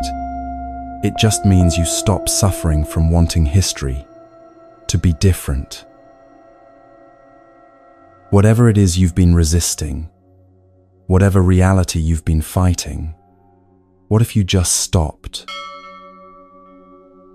What if you let yourself see clearly what's actually true, without adding should or shouldn't, without comparing it to what you wish were true, without arguing with reality?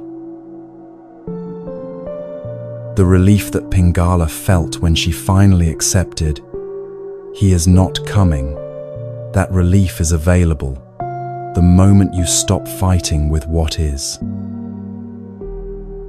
Not because pain disappears, but because the suffering you create through resistance can end immediately, right now, the moment you're willing to see clearly what's actually present.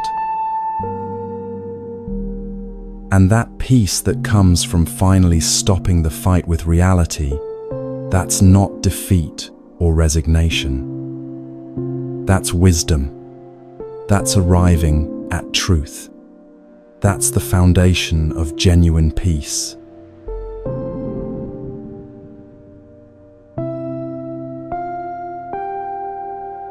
When the Buddha returned to a certain village after 3 years away, a crowd gathered to hear him teach.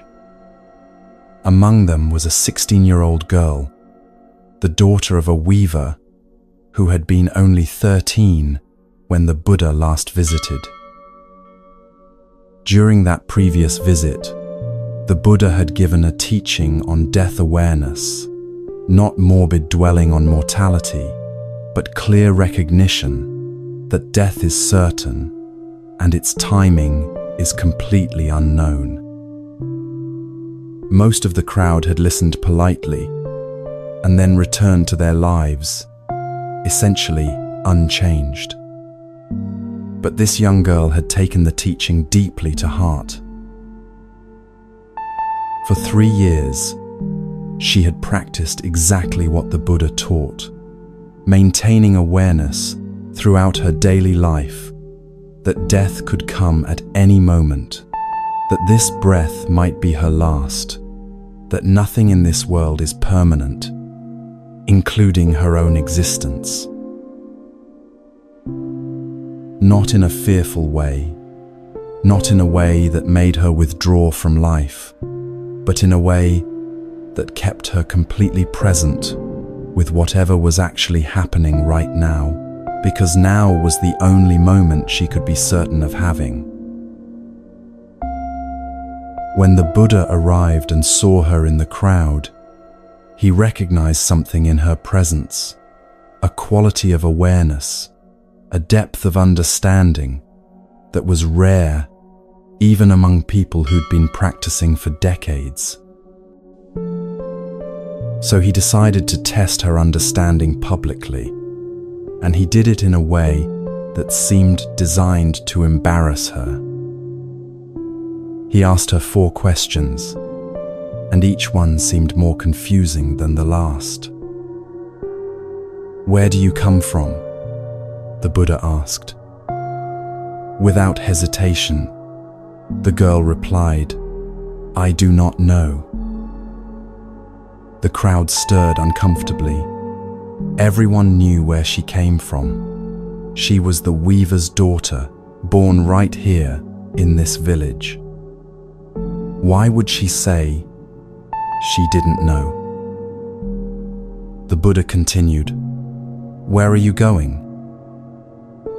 Again, without pause. Now the crowd was getting irritated.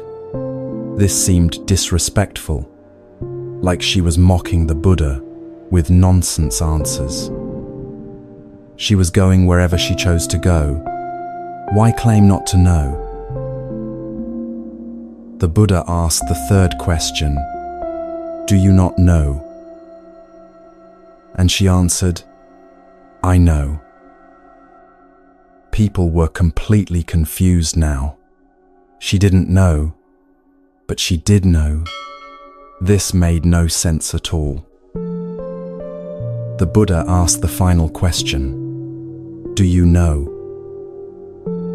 And she replied, "I do not know." The crowd erupted in whispers and complaints. This young girl was making a fool of herself, giving contradictory nonsense answers to the Buddha's simple questions. Some people called out that she should stop wasting everyone's time with games. But the Buddha raised his hand for silence and asked her to explain her answers to everyone. She spoke clearly and without embarrassment. "When you asked where I come from, I said, I do not know, because I do not know which realm or which existence I came from before this life. That past is completely unknown to me.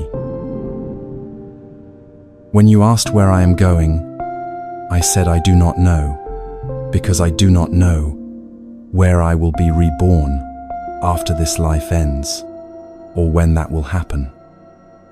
That future is completely unknown to me.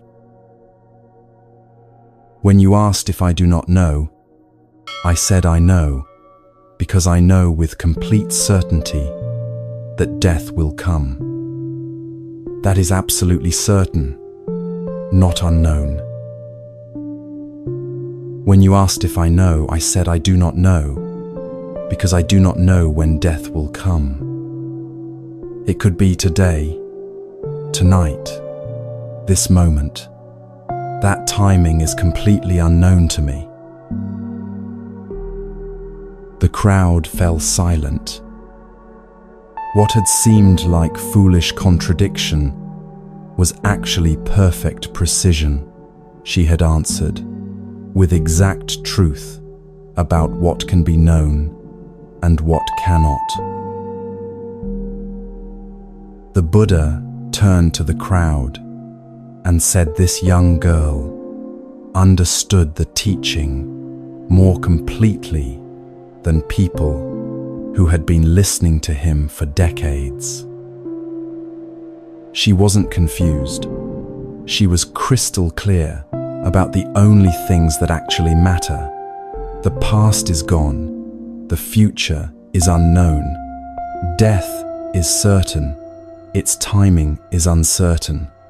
And therefore this present moment is all we actually have. Many people in the crowd had a breakthrough right there, hearing her explanation.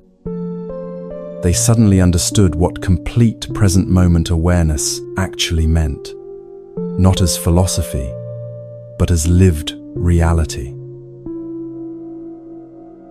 Think about what this young girl was demonstrating.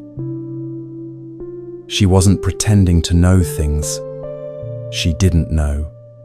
She wasn't filling in the unknowable with belief or hope or assumption. She was completely comfortable saying, I do not know about things that genuinely cannot be known. And because she was clear about what she didn't know, she was equally clear about what she did know. Death is certain. This moment is real. Presence is possible right now. This is the opposite of how most people operate. We pretend to know the future. We make plans as if we're certain we'll be alive to fulfill them. We worry about outcomes as if we can control them. We live in constant anxiety about things that haven't happened yet and might never happen. We pretend the past defines us. We carry old identities, old wounds, old stories about who we are, as if the person we were years ago is the same person sitting here now. We avoid the only things we actually know for certain, that this moment is happening, that death will come, that nothing lasts, that change is constant. The weaver's daughter had it exactly backwards from normal human confusion, which meant she had it exactly right. She knew what was knowable, this breath, this moment, this present awareness. She didn't know what was unknowable, when death would come, where she came from, where she was going. And she was completely at peace with both the knowing and the not knowing. Now bring this into your actual life. You're working on a project and you're anxious about how it will turn out. Will it succeed? Will people like it? Will it lead to the opportunities you're hoping for? The truth is, you don't know. You genuinely do not know how it will turn out. You can work skillfully. You can do your best. You can make wise choices, but the outcome is not actually knowable right now. What you do know is that you can work on it fully in this moment. You can be present with the work itself, rather than lost in anxiety about future results. You can act without clinging to outcomes you can't control. Most people do the opposite.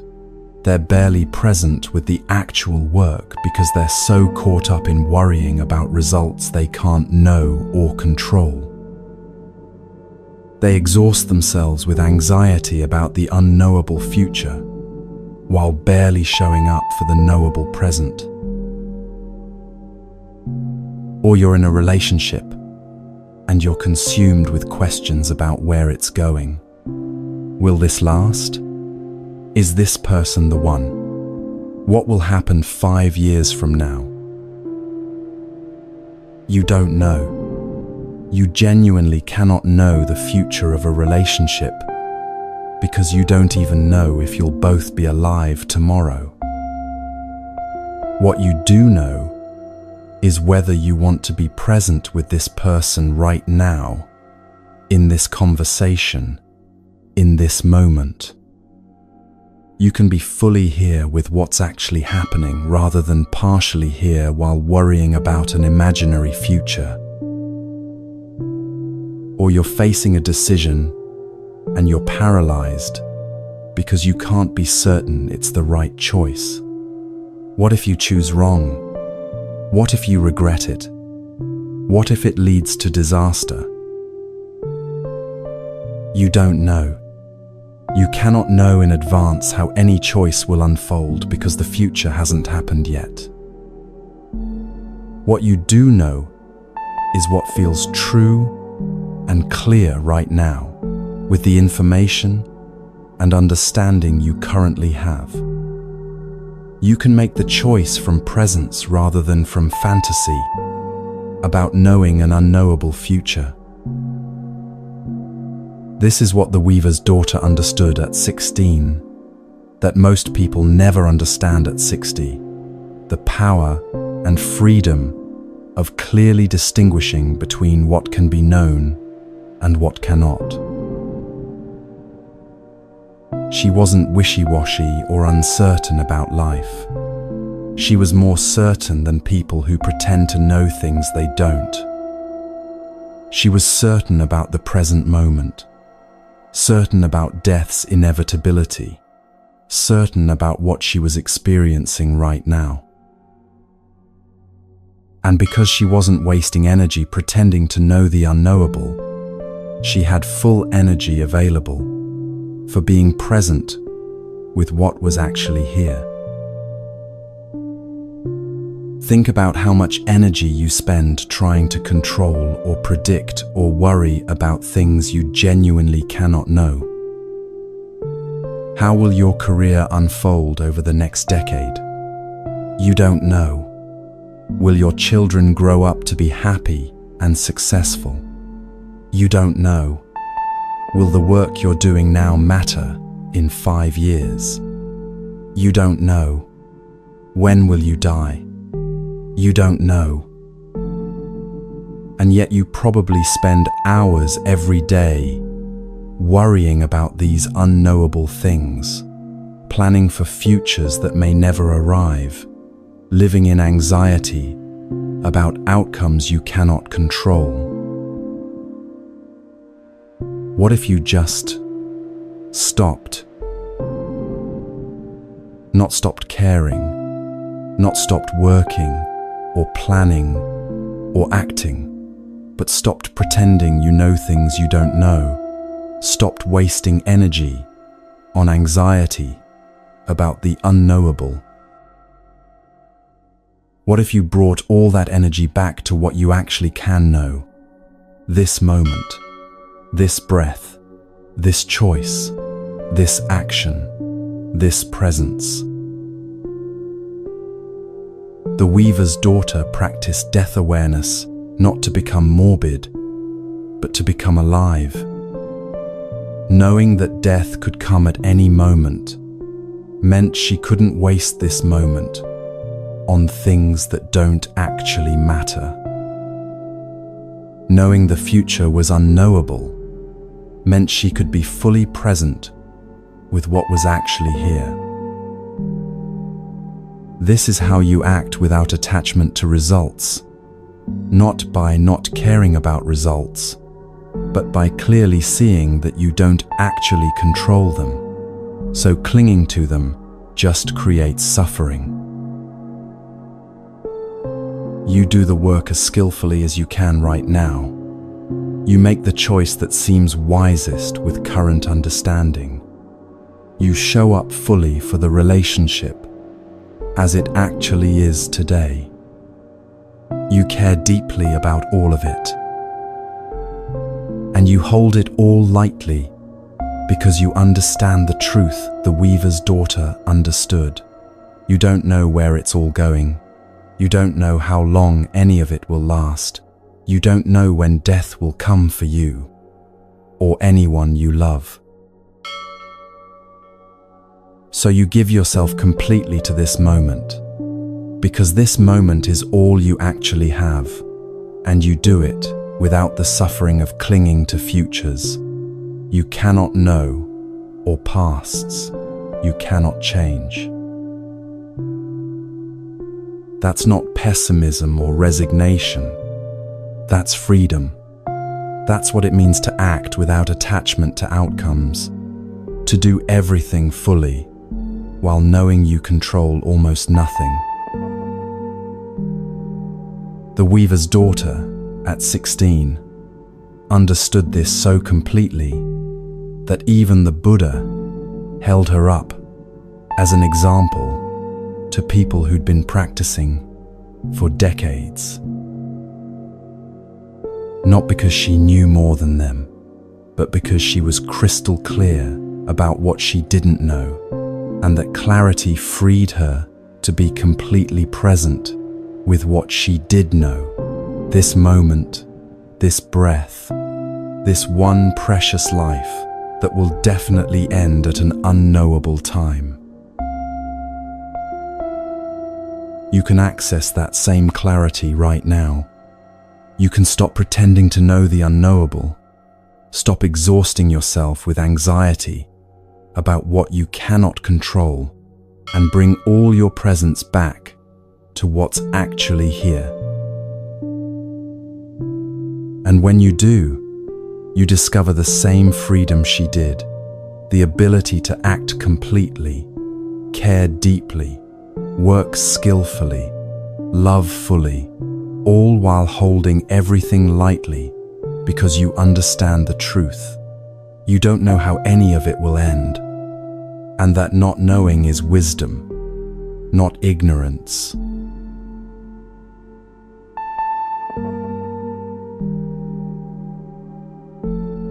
Two people walk into the same homeless shelter on the same day and volunteer for 3 hours doing exactly the same work, serving meals, cleaning tables, talking with people who come in for help. From the outside, their actions are identical. Same time commitment, same tasks, same results in terms of meals served and people helped. But one person is there because they genuinely want to help, because they understand that people are suffering and they have capacity to ease that suffering, even in small ways. They're present with each person they serve. They're paying attention to needs. They leave feeling like they participated in something meaningful. The other person is there because it looks good on their resume, because they want to be able to tell people at parties that they volunteer, because they feel guilty about their comfortable life, and this makes them feel like a good person. They're counting the hours until they can leave. They're barely present with the people they're serving. They leave feeling virtuous, but somehow empty. Same action, completely different intention. And here's what matters: completely different effect on the person doing it. The Buddha taught that intention is what creates consequences in your own mind and heart. not the external form of what you do. He called this the law of intentional action, not that the universe judges you and punishes or rewards accordingly, but that the state of mind you act from shapes who you become. When you act from genuine care, you strengthen the capacity for care in yourself. When you act from desire for recognition, you strengthen the need for recognition. When you act from guilt, you strengthen guilt. When you act from wisdom, you develop more wisdom. The homeless shelter volunteer who's there from genuine care leaves feeling connected to something larger than themselves, feeling like their life has meaning, feeling more capable of caring. They're not just helping others, they're becoming more of who they want to be. The volunteer who's there for external validation leaves feeling like they checked a box, performed their duty, earned their moral credits. But underneath there's hollowness because they know they weren't really present, weren't really giving, weren't really connecting. They're becoming more dependent on external validation, not less. This is why the Buddha said to examine your intentions more carefully than your actions. Not because actions don't matter, they obviously affect others and the world, but because for your own liberation, for your own freedom from suffering, what you're cultivating in your own mind through your intentions is what shapes your life. Think about your own work, whatever you do to earn money or contribute to the world. Are you working primarily for recognition, for validation, to prove something to yourself or others? Or are you working because you genuinely find the work meaningful, because it serves something you care about, because it's an expression of your values? The external work might be identical either way. You show up on time, you do the tasks, you produce the results. But the internal experience and the person you're becoming through doing it are completely different depending on intention. When you work from needing validation, you're in constant anxiety about whether you're good enough, whether people notice, whether you're measuring up. Success feels temporarily good, but then immediately you need more validation. Criticism feels devastating because it attacks your sense of worth. You're exhausted not from the work itself, but from the constant need to prove yourself. When you work from genuine care about the work or service, there's effort, but not that same exhaustion. Success feels satisfying without needing to be everything. Criticism stings, but doesn't destroy you because your worth isn't tied up in external validation. You're becoming more stable, more grounded, more capable. Or think about your spiritual practice, if you have one: meditation, prayer, study, whatever form it takes. Are you practicing to become special, to achieve something impressive, to be more spiritual than other people? Or are you practicing because you genuinely want to suffer less and cause less suffering because you're curious about truth, because it helps you be more present with life? Same meditation posture, same amount of time, same techniques. But if the intention is ego-driven, if you're meditating to become impressive, or special, or better than others. You're actually strengthening ego, not dissolving it. You might achieve impressive states, might develop concentration, might have experiences you can talk about, but you're becoming more identified with being a good meditator, more invested in your spiritual identity, more separate from others rather than more connected. If the intention is genuine liberation, actually wanting to see clearly, actually wanting to be free from the patterns that cause suffering, then the same practice does something completely different. You're not building up identity, you're seeing through it. You're not becoming special, you're becoming more ordinary in the best way, more human, more connected, more real. The challenging part about examining intention is that we're really good at lying to ourselves about our own motivations. You tell yourself you're helping someone because you care, but underneath you might be helping because you want them to owe you, or because you need to feel needed, or because you can't stand their discomfort. So you're actually helping yourself feel better.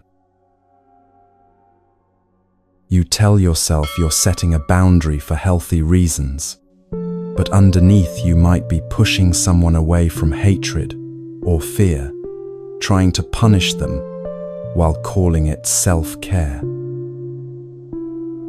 You tell yourself you're working hard because you care about excellence, but underneath you might be trying to earn worth, to prove you're not worthless, to make up for some deep sense of not being enough.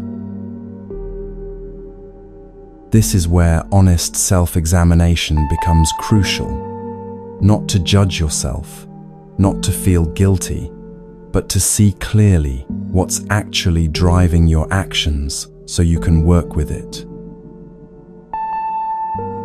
Here's how you check your own intentions in real time. Before you act, pause and feel what's in your body. Is there tightness, grasping, a desperate quality?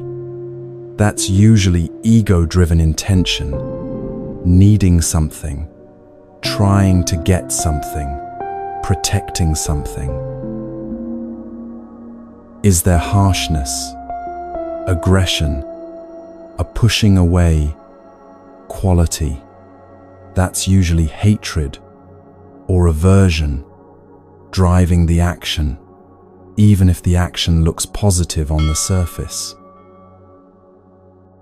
Is there fog, confusion, that floaty autopilot quality? That's usually unconscious pattern, old conditioning, doing something because you always do, without knowing why. Or is there clarity, openness, a quality of genuine care, even if there's also discomfort? That's usually wholesome intention, acting from understanding rather than confusion, from care rather than fear. After you act, notice what's in your mind. Do you immediately need recognition for what you did? Do you need the person to respond in a certain way? Do you feel resentful if no one notices? That tells you the intention had ego in it, had need for validation. Or do you feel clear and complete regardless of response? Do you feel like you did what was yours to do, and the results aren't your concern? That tells you the intention was cleaner, less contaminated with need. The Buddha wasn't teaching you to become perfect or to only act from completely pure intentions. He was teaching you to see clearly what you're actually doing, because you can't work with what you can't see. When you notice, oh, I'm helping this person, but actually, I want them to owe me, that's not something to feel guilty about. It's just information. Now you can work with it, can make the choice to help anyway, while being aware of the mixed motivation, can gradually purify the intention over time.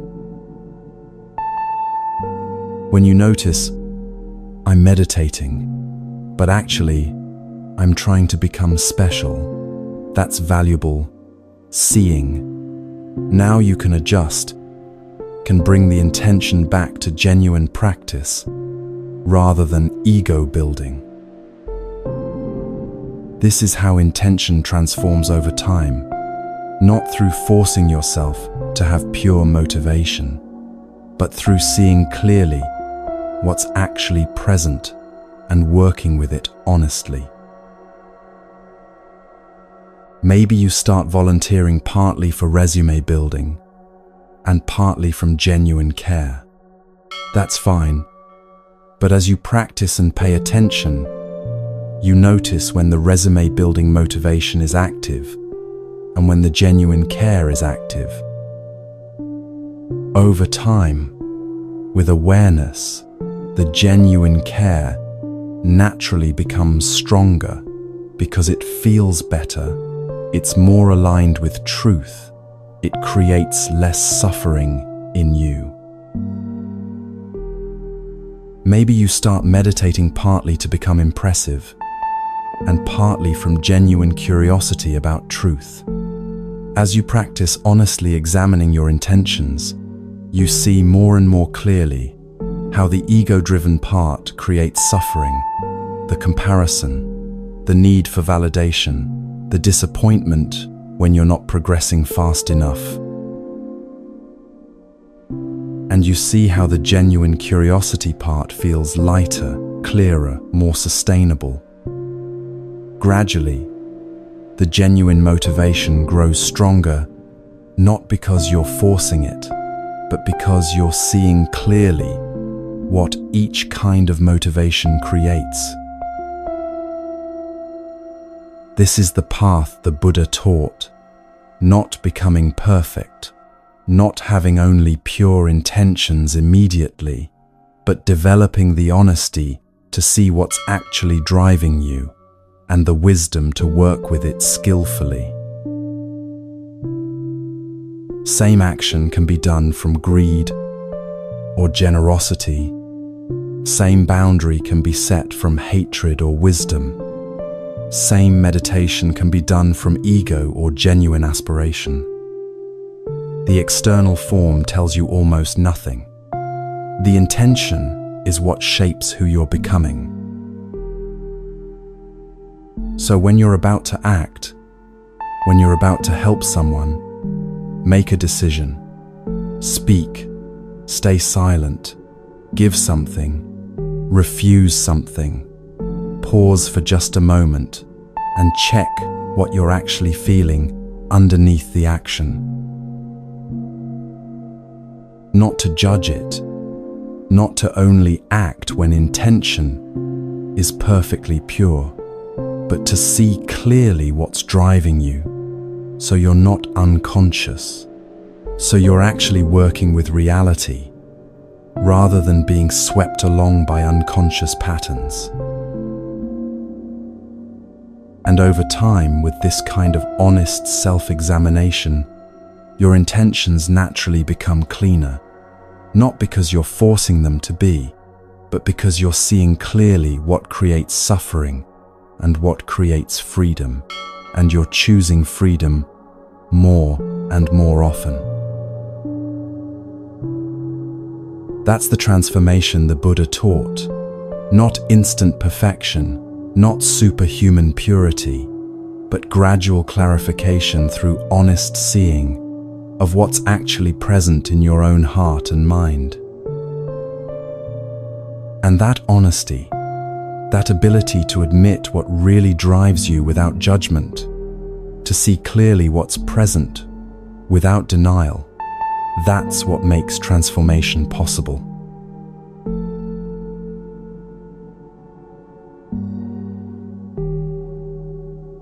There was a prince named Mahajanaka whose ship went down in a storm far from land.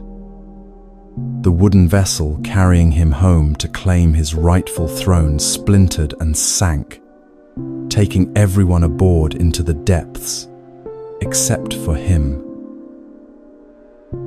He found himself alone in the vast ocean, with no land visible in any direction, no other survivors, no debris to cling to. Just endless water and the terrible knowledge that he would die here unless he could somehow reach shore. So he began to swim, not with any certainty that land existed within reach, not knowing which direction might be right, not having any guarantee that his effort would lead to survival. But swimming was the only action available to him, so he swam. He swam through the first day as the sun beat down on him, his throat parching with thirst, even surrounded by undrinkable salt water. He swam through the first night in complete darkness, not knowing if he was even moving in a consistent direction or just going in circles. The second day brought exhaustion deeper than any he'd known. His arms felt like lead, his legs barely moved, his vision blurred with fatigue and salt. But he kept swimming. The third day he started hallucinating, seeing islands that weren't there, hearing voices in the wind over the waves.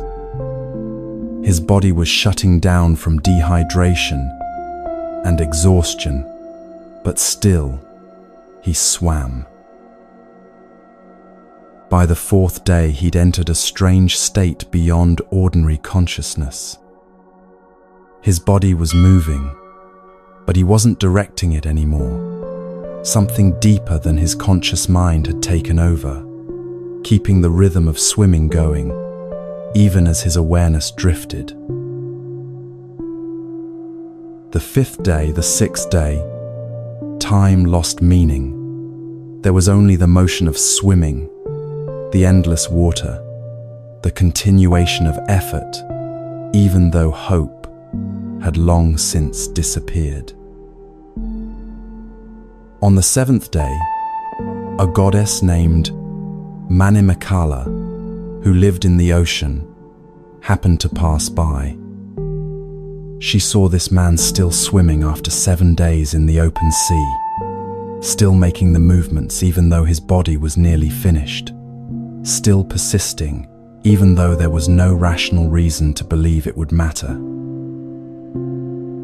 She appeared before him and asked, "Prince, you have been swimming for 7 days without seeing land.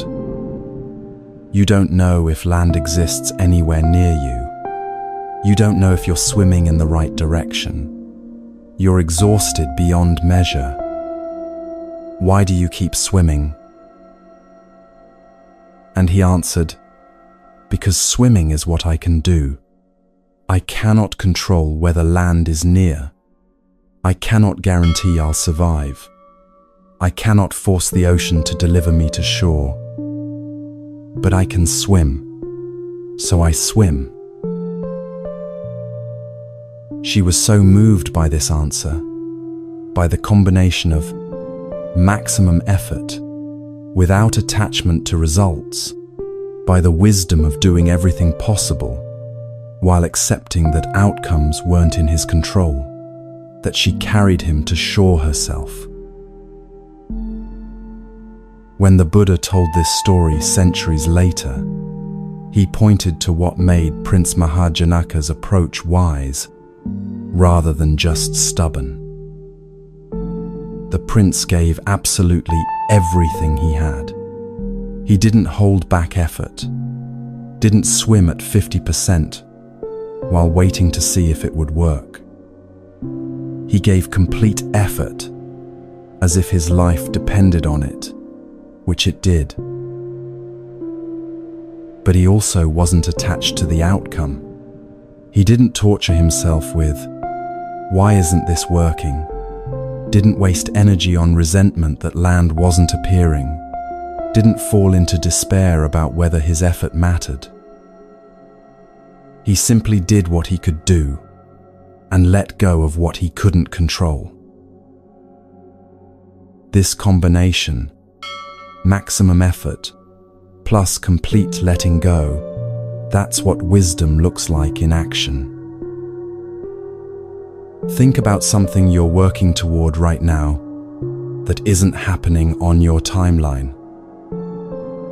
Maybe you're searching for work, sending out applications, going to interviews, doing everything you know how to do, and nothing's coming through. You can keep making the effort while also not attaching your worth or peace to getting hired immediately. Or maybe you're working on a creative project that feels stuck. You show up every day, you do the work, but the breakthrough you're hoping for isn't arriving. You can keep working, keep showing up, while also trusting that creative work has its own timing that you don't fully control. Or maybe you're trying to heal from an illness or injury, doing everything your doctors recommend, and recovery is slower than you want. You can keep doing what supports healing while also accepting that you can't force your body to heal faster than it's capable of healing. The mistake most people make is doing one without the other. Some people give maximum effort, but with such desperate attachment to outcomes that they torture themselves when results don't come immediately. They're swimming frantically while constantly looking up to see if land has appeared yet, exhausting themselves with anxiety about whether their effort is working. Other people let go of attachment to outcomes, but without giving genuine effort first.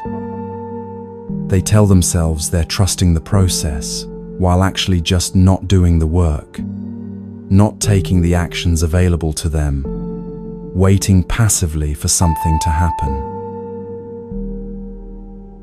Prince Mahajanaka did both. He swam with everything he had, and he let go of whether swimming would save him. Here's how you know the difference in your own life. Are you doing absolutely everything that's actually in your power to do? Not everything you wish you could do, but everything you genuinely can do with the resources and understanding and capacity you currently have? If yes, and results still aren't appearing on your timeline, then the wisdom is to keep doing your part while releasing the demand that it produce specific outcomes immediately. If no, if you're holding back effort or not actually doing what you know you could be doing, then the wisdom is to give more genuine effort before talking about trust and letting go. The prince didn't swim lazily while telling himself to trust the goddess. He swam for 7 days with maximum effort, doing absolutely everything in his power, and simultaneously held it all lightly enough that he could keep going without knowing if it would work. Think about the job search example. Giving maximum effort looks like updating your resume thoughtfully, researching companies and tailoring applications, reaching out to contacts, improving relevant skills, showing up fully in interviews. Letting go looks like, after you've done all that, releasing the demand that you get hired this week, not attaching your worth to whether you get the job, staying grounded even when you get rejected, trusting that the right situation will emerge when conditions align. You do both. You don't skip the effort part and call it trust. You don't do the effort part while destroying yourself with anxiety about outcomes. You swim with everything you have, and you let go of controlling when you reach shore. Or the relationship example. Maybe you're trying to repair a relationship that's been damaged. Maximum effort looks like being honest about your part in problems, actually changing behaviors that need changing, showing up consistently, listening genuinely, doing the work on yourself that's needed.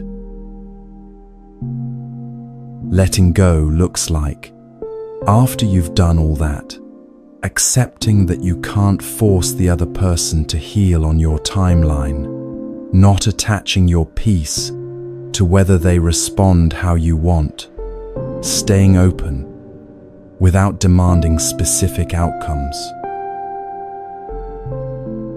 You can't skip the effort. You can't damage a relationship through your behavior and then just trust the process without actually changing anything. But you also can't do the work while constantly demanding that the other person respond immediately, trying to control their healing, measuring every day whether your effort is working yet. The wisdom is giving everything you genuinely can give, while simultaneously accepting that you don't control all the factors that determine outcomes. This is what the Buddha meant when he taught that things arise based on countless conditions coming together, not just on your effort alone. The prince could swim, but he couldn't control ocean currents, couldn't control whether land was near, couldn't control whether a goddess happened to be passing by. His effort was one condition among many, essential, but not sufficient on its own. Your effort in job searching is one condition, but so are economic factors, other candidates, timing, whether the position actually needs to be filled. You can't control all those conditions, so you do what you can control and let go of the rest. Your effort in healing a relationship is one condition, but so are the other person's readiness, their own healing process, timing, external circumstances. You do your genuine part and accept that you're not the only factor determining outcomes. Your effort in creative work is one condition, but so are inspiration, timing, whether you've developed the skills needed, whether the work needs more time to develop beneath the surface. You show up and work, and also trust that creative emergence has its own timing. This doesn't mean you're passive, or that effort doesn't matter. The prince's swimming absolutely mattered. If he'd just floated waiting to be rescued, he would have drowned. But his swimming alone wasn't sufficient. It was necessary, but not sufficient, which is true of almost everything important in life. The peace comes from doing your part completely and then releasing the demand that your part alone should be enough to force the outcome you want. Here's how this shows up in daily practice. You have a difficult conversation you need to have. You prepare thoughtfully. You speak honestly and kindly. You listen genuinely. That's your effort, given completely. Then you let go of whether the other person hears you the way you hope, whether they change their perspective, whether the conversation resolves everything. You have a presentation at work that matters. You prepare thoroughly. You show up and deliver it as well as you possibly can. That's your effort, given completely. Then you let go of whether people love it, whether it leads to promotion, whether it produces the specific outcomes you're hoping for. You're working on your health, eating well, exercising, sleeping enough, managing stress. That's your effort, given completely. Then you let go of whether your body responds exactly on your timeline, whether you achieve perfect health, whether the changes show up as fast as you want. Prince Mahajanaka swam for 7 days without knowing if there was shore, without knowing if his direction was right, without knowing if his effort would matter. But he swam anyway because swimming was what he could do, and he did it completely while accepting that survival wasn't guaranteed. You don't know what conditions need to come together for what you're working toward. You don't know the timing, don't know all the factors involved, don't know if your effort alone will be enough. What you can know is whether you're doing your part, whether you're swimming with everything you have, whether you're giving genuine effort to what's actually in your control. And what you can practice is letting go of demanding that your effort alone control all outcomes, accepting that you're participating in a process much larger than just your will. That trust isn't naive hope or passive waiting. It's wisdom that sees clearly. I will give everything I can give, and I will not torture myself with attachment to controlling what I cannot control. Swim with everything you have. Let go of when you'll reach shore. That's the path Prince Mahajanaka showed. Maximum effort, paired with complete trust, doing everything possible while knowing you don't control everything.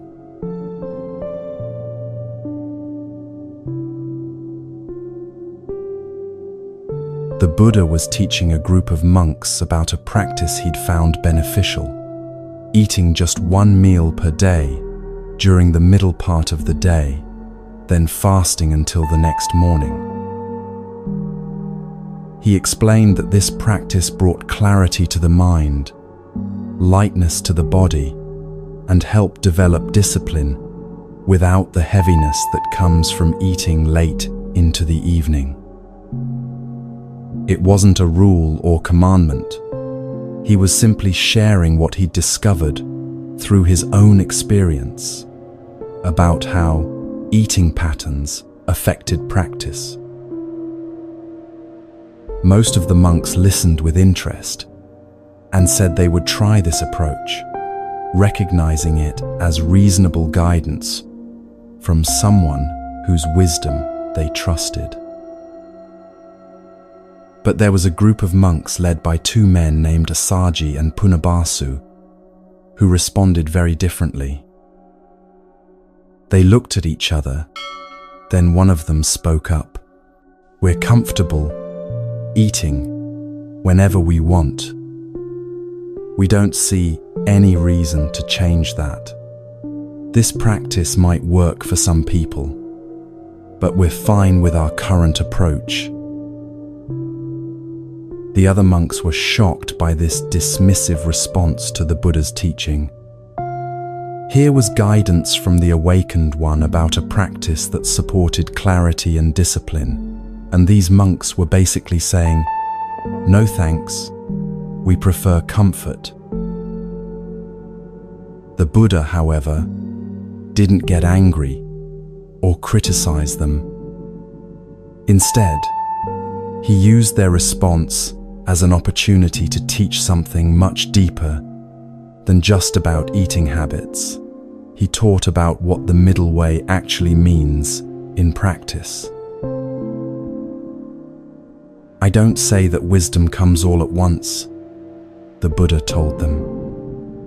"I don't say that someone should immediately adopt every practice perfectly from the beginning.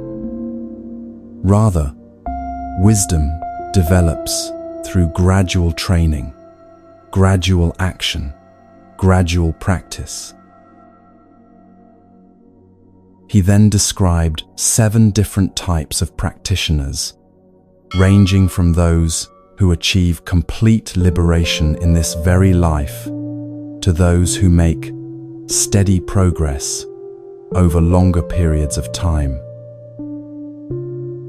The point wasn't that everyone should be at the highest level immediately.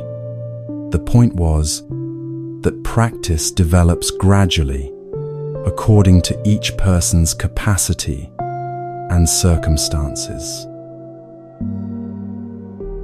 But, and this was the crucial part of his teaching, gradual doesn't mean never. And gradual doesn't mean indulging in comfort whenever practice asks something of you. The Asaji and Punabasu group weren't practicing the middle way by refusing to try eating 1 meal per day. They were using "we're comfortable with our current habits" as an excuse to avoid any practice that felt challenging or unfamiliar.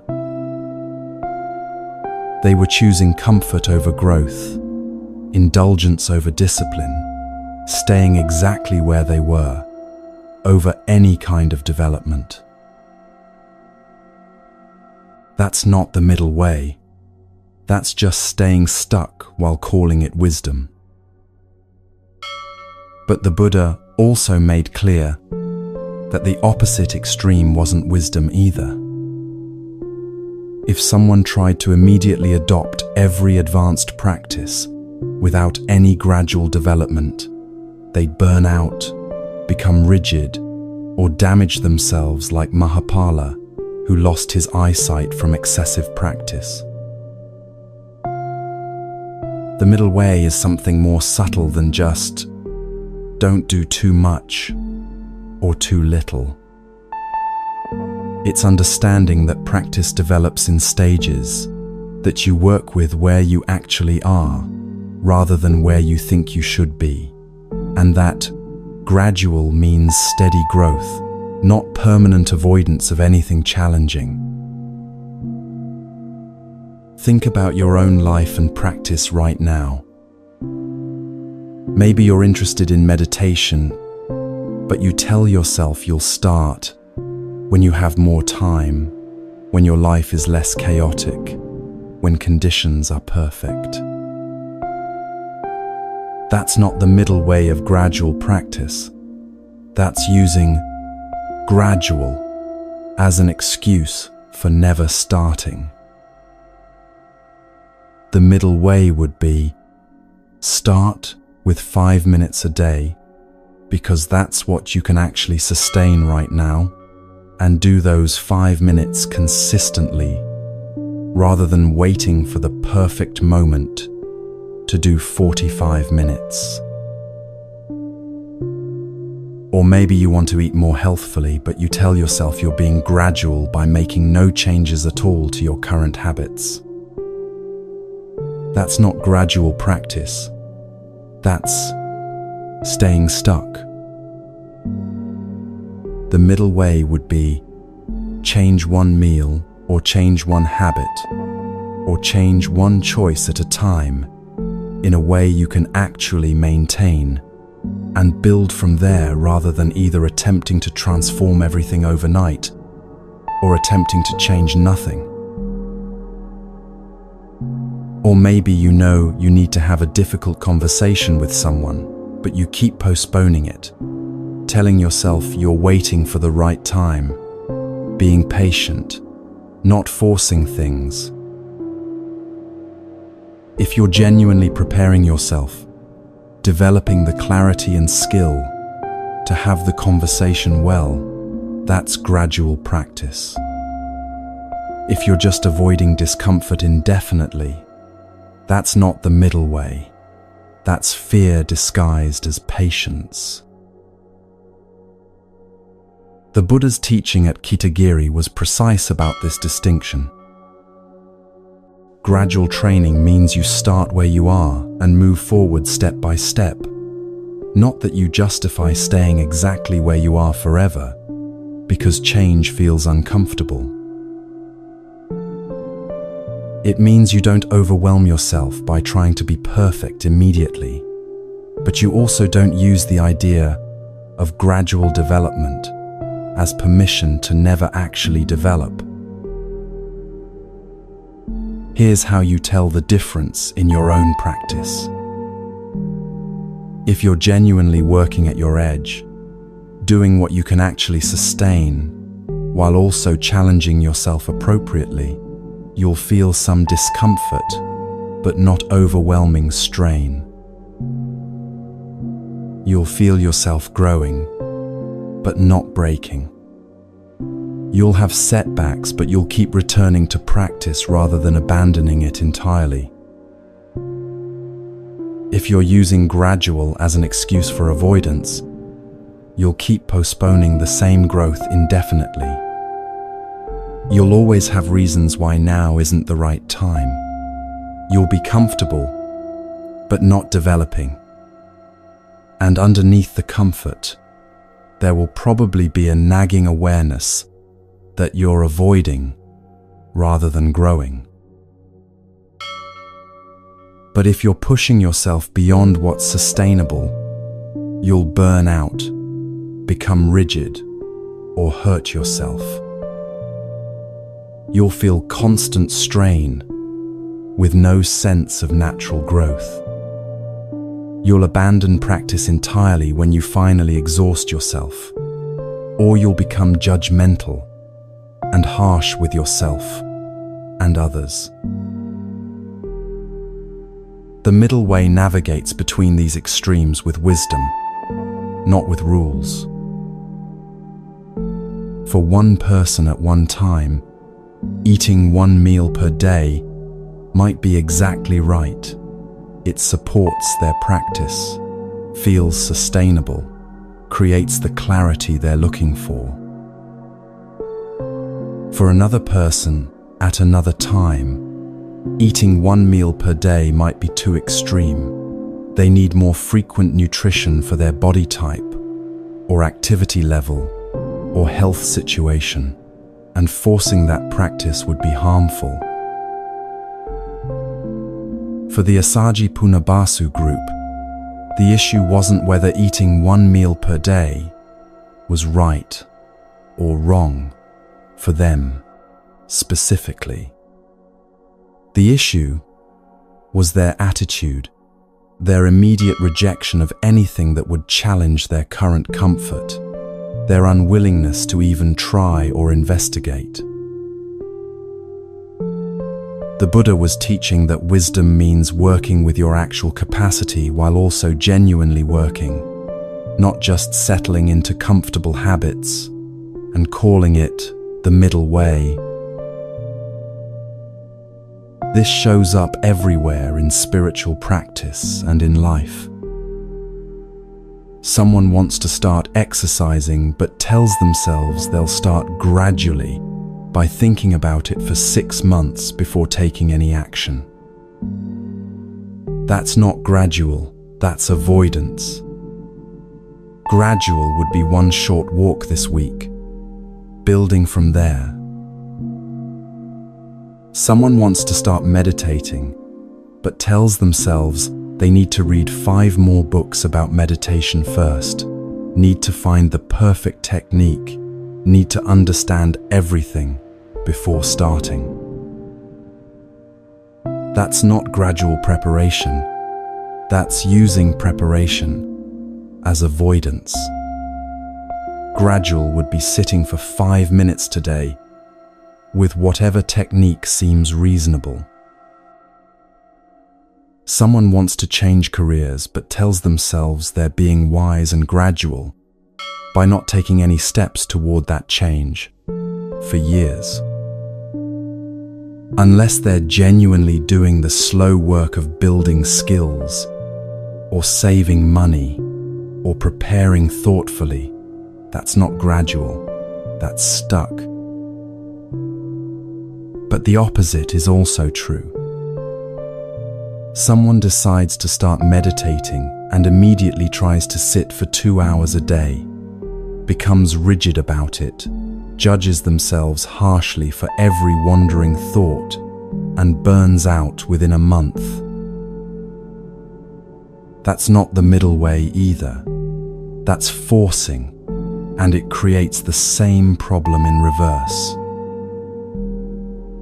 The Buddha's teaching was that wisdom develops through gradual training, gradual action, gradual practice. But gradual doesn't mean never, and it doesn't mean avoiding anything that challenges you. It means starting where you actually are, working with what you can actually sustain, and steadily developing, rather than either forcing yourself beyond sustainability or settling into permanent comfort. Here's the practical application.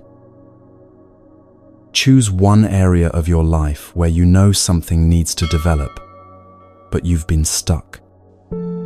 Maybe it's meditation practice, maybe it's health habits, maybe it's a difficult conversation, maybe it's a change you know you need to make. Ask yourself honestly, am I genuinely practicing gradual development, or am I using gradual as an excuse for avoidance?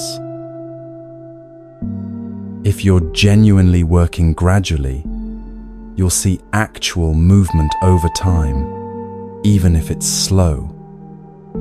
You'll feel challenged but not overwhelmed. You'll have evidence that you're developing, not just thinking about developing. If you're avoiding, you'll keep finding reasons why now isn't the right time, why you need more preparation, why your current comfort is actually wisdom. And years can pass with no actual development, while you keep telling yourself you're being gradual and wise. The middle way the Buddha taught at Kitagiri is this: you work with genuine reality, your actual capacity, your actual circumstances, your actual starting point, and from that reality, you take real steps forward, rather than either overwhelming yourself or staying permanently comfortable.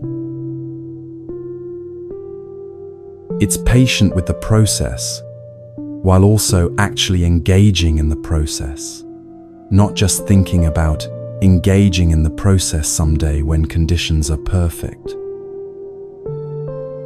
And here's what makes this teaching hopeful, rather than demanding.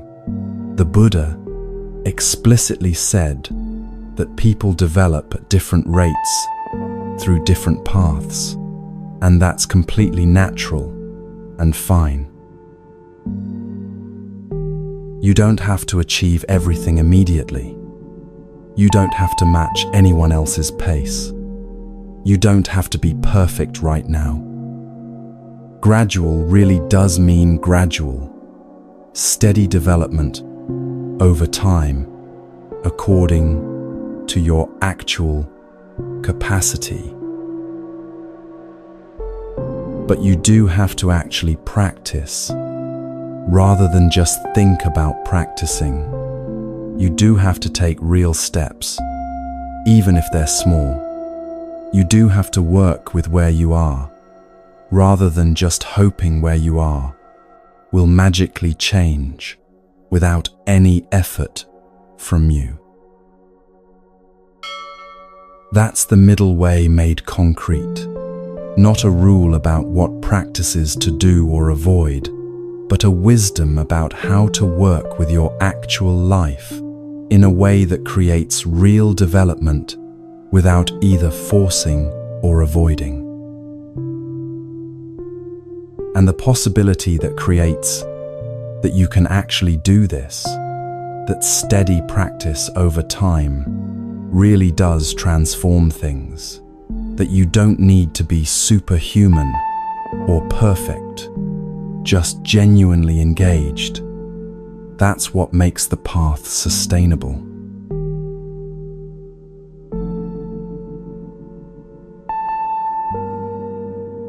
The stories we've explored today, the wealthy man who died empty, the monks who abandoned their sick brother, Mahapala who practiced until he went blind, Pingala who finally stopped fighting, the weaver's daughter who knew what she didn't know, Prince Mahajanaka who swam for 7 days, all of them point to the same truth. Practice isn't something separate from your life. It's not what you do on a meditation cushion before returning to regular life. It's how you wash dishes, how you drive to work, how you have difficult conversations, how you notice when you're out of balance and adjust without judgment. The integration of stillness and action isn't something you achieve after years of training. It's available right now, in this moment, in whatever you're doing. Washing dishes can be meditation if you're actually present while doing it. Commuting can be practice if you're aware of what you're feeling and thinking. Every conversation is training in being present with another human being. You don't need to become someone different to start practicing. You don't need perfect conditions or more time or a better situation. You start exactly where you are, with what you have in this moment. When you notice you're exhausted from endless doing, you can pause. When you notice you're withdrawing into stillness that disconnects you from life, you can engage. When you notice you're fighting reality, you can stop fighting. When you notice you're clinging to outcomes, you can let go while still doing your part.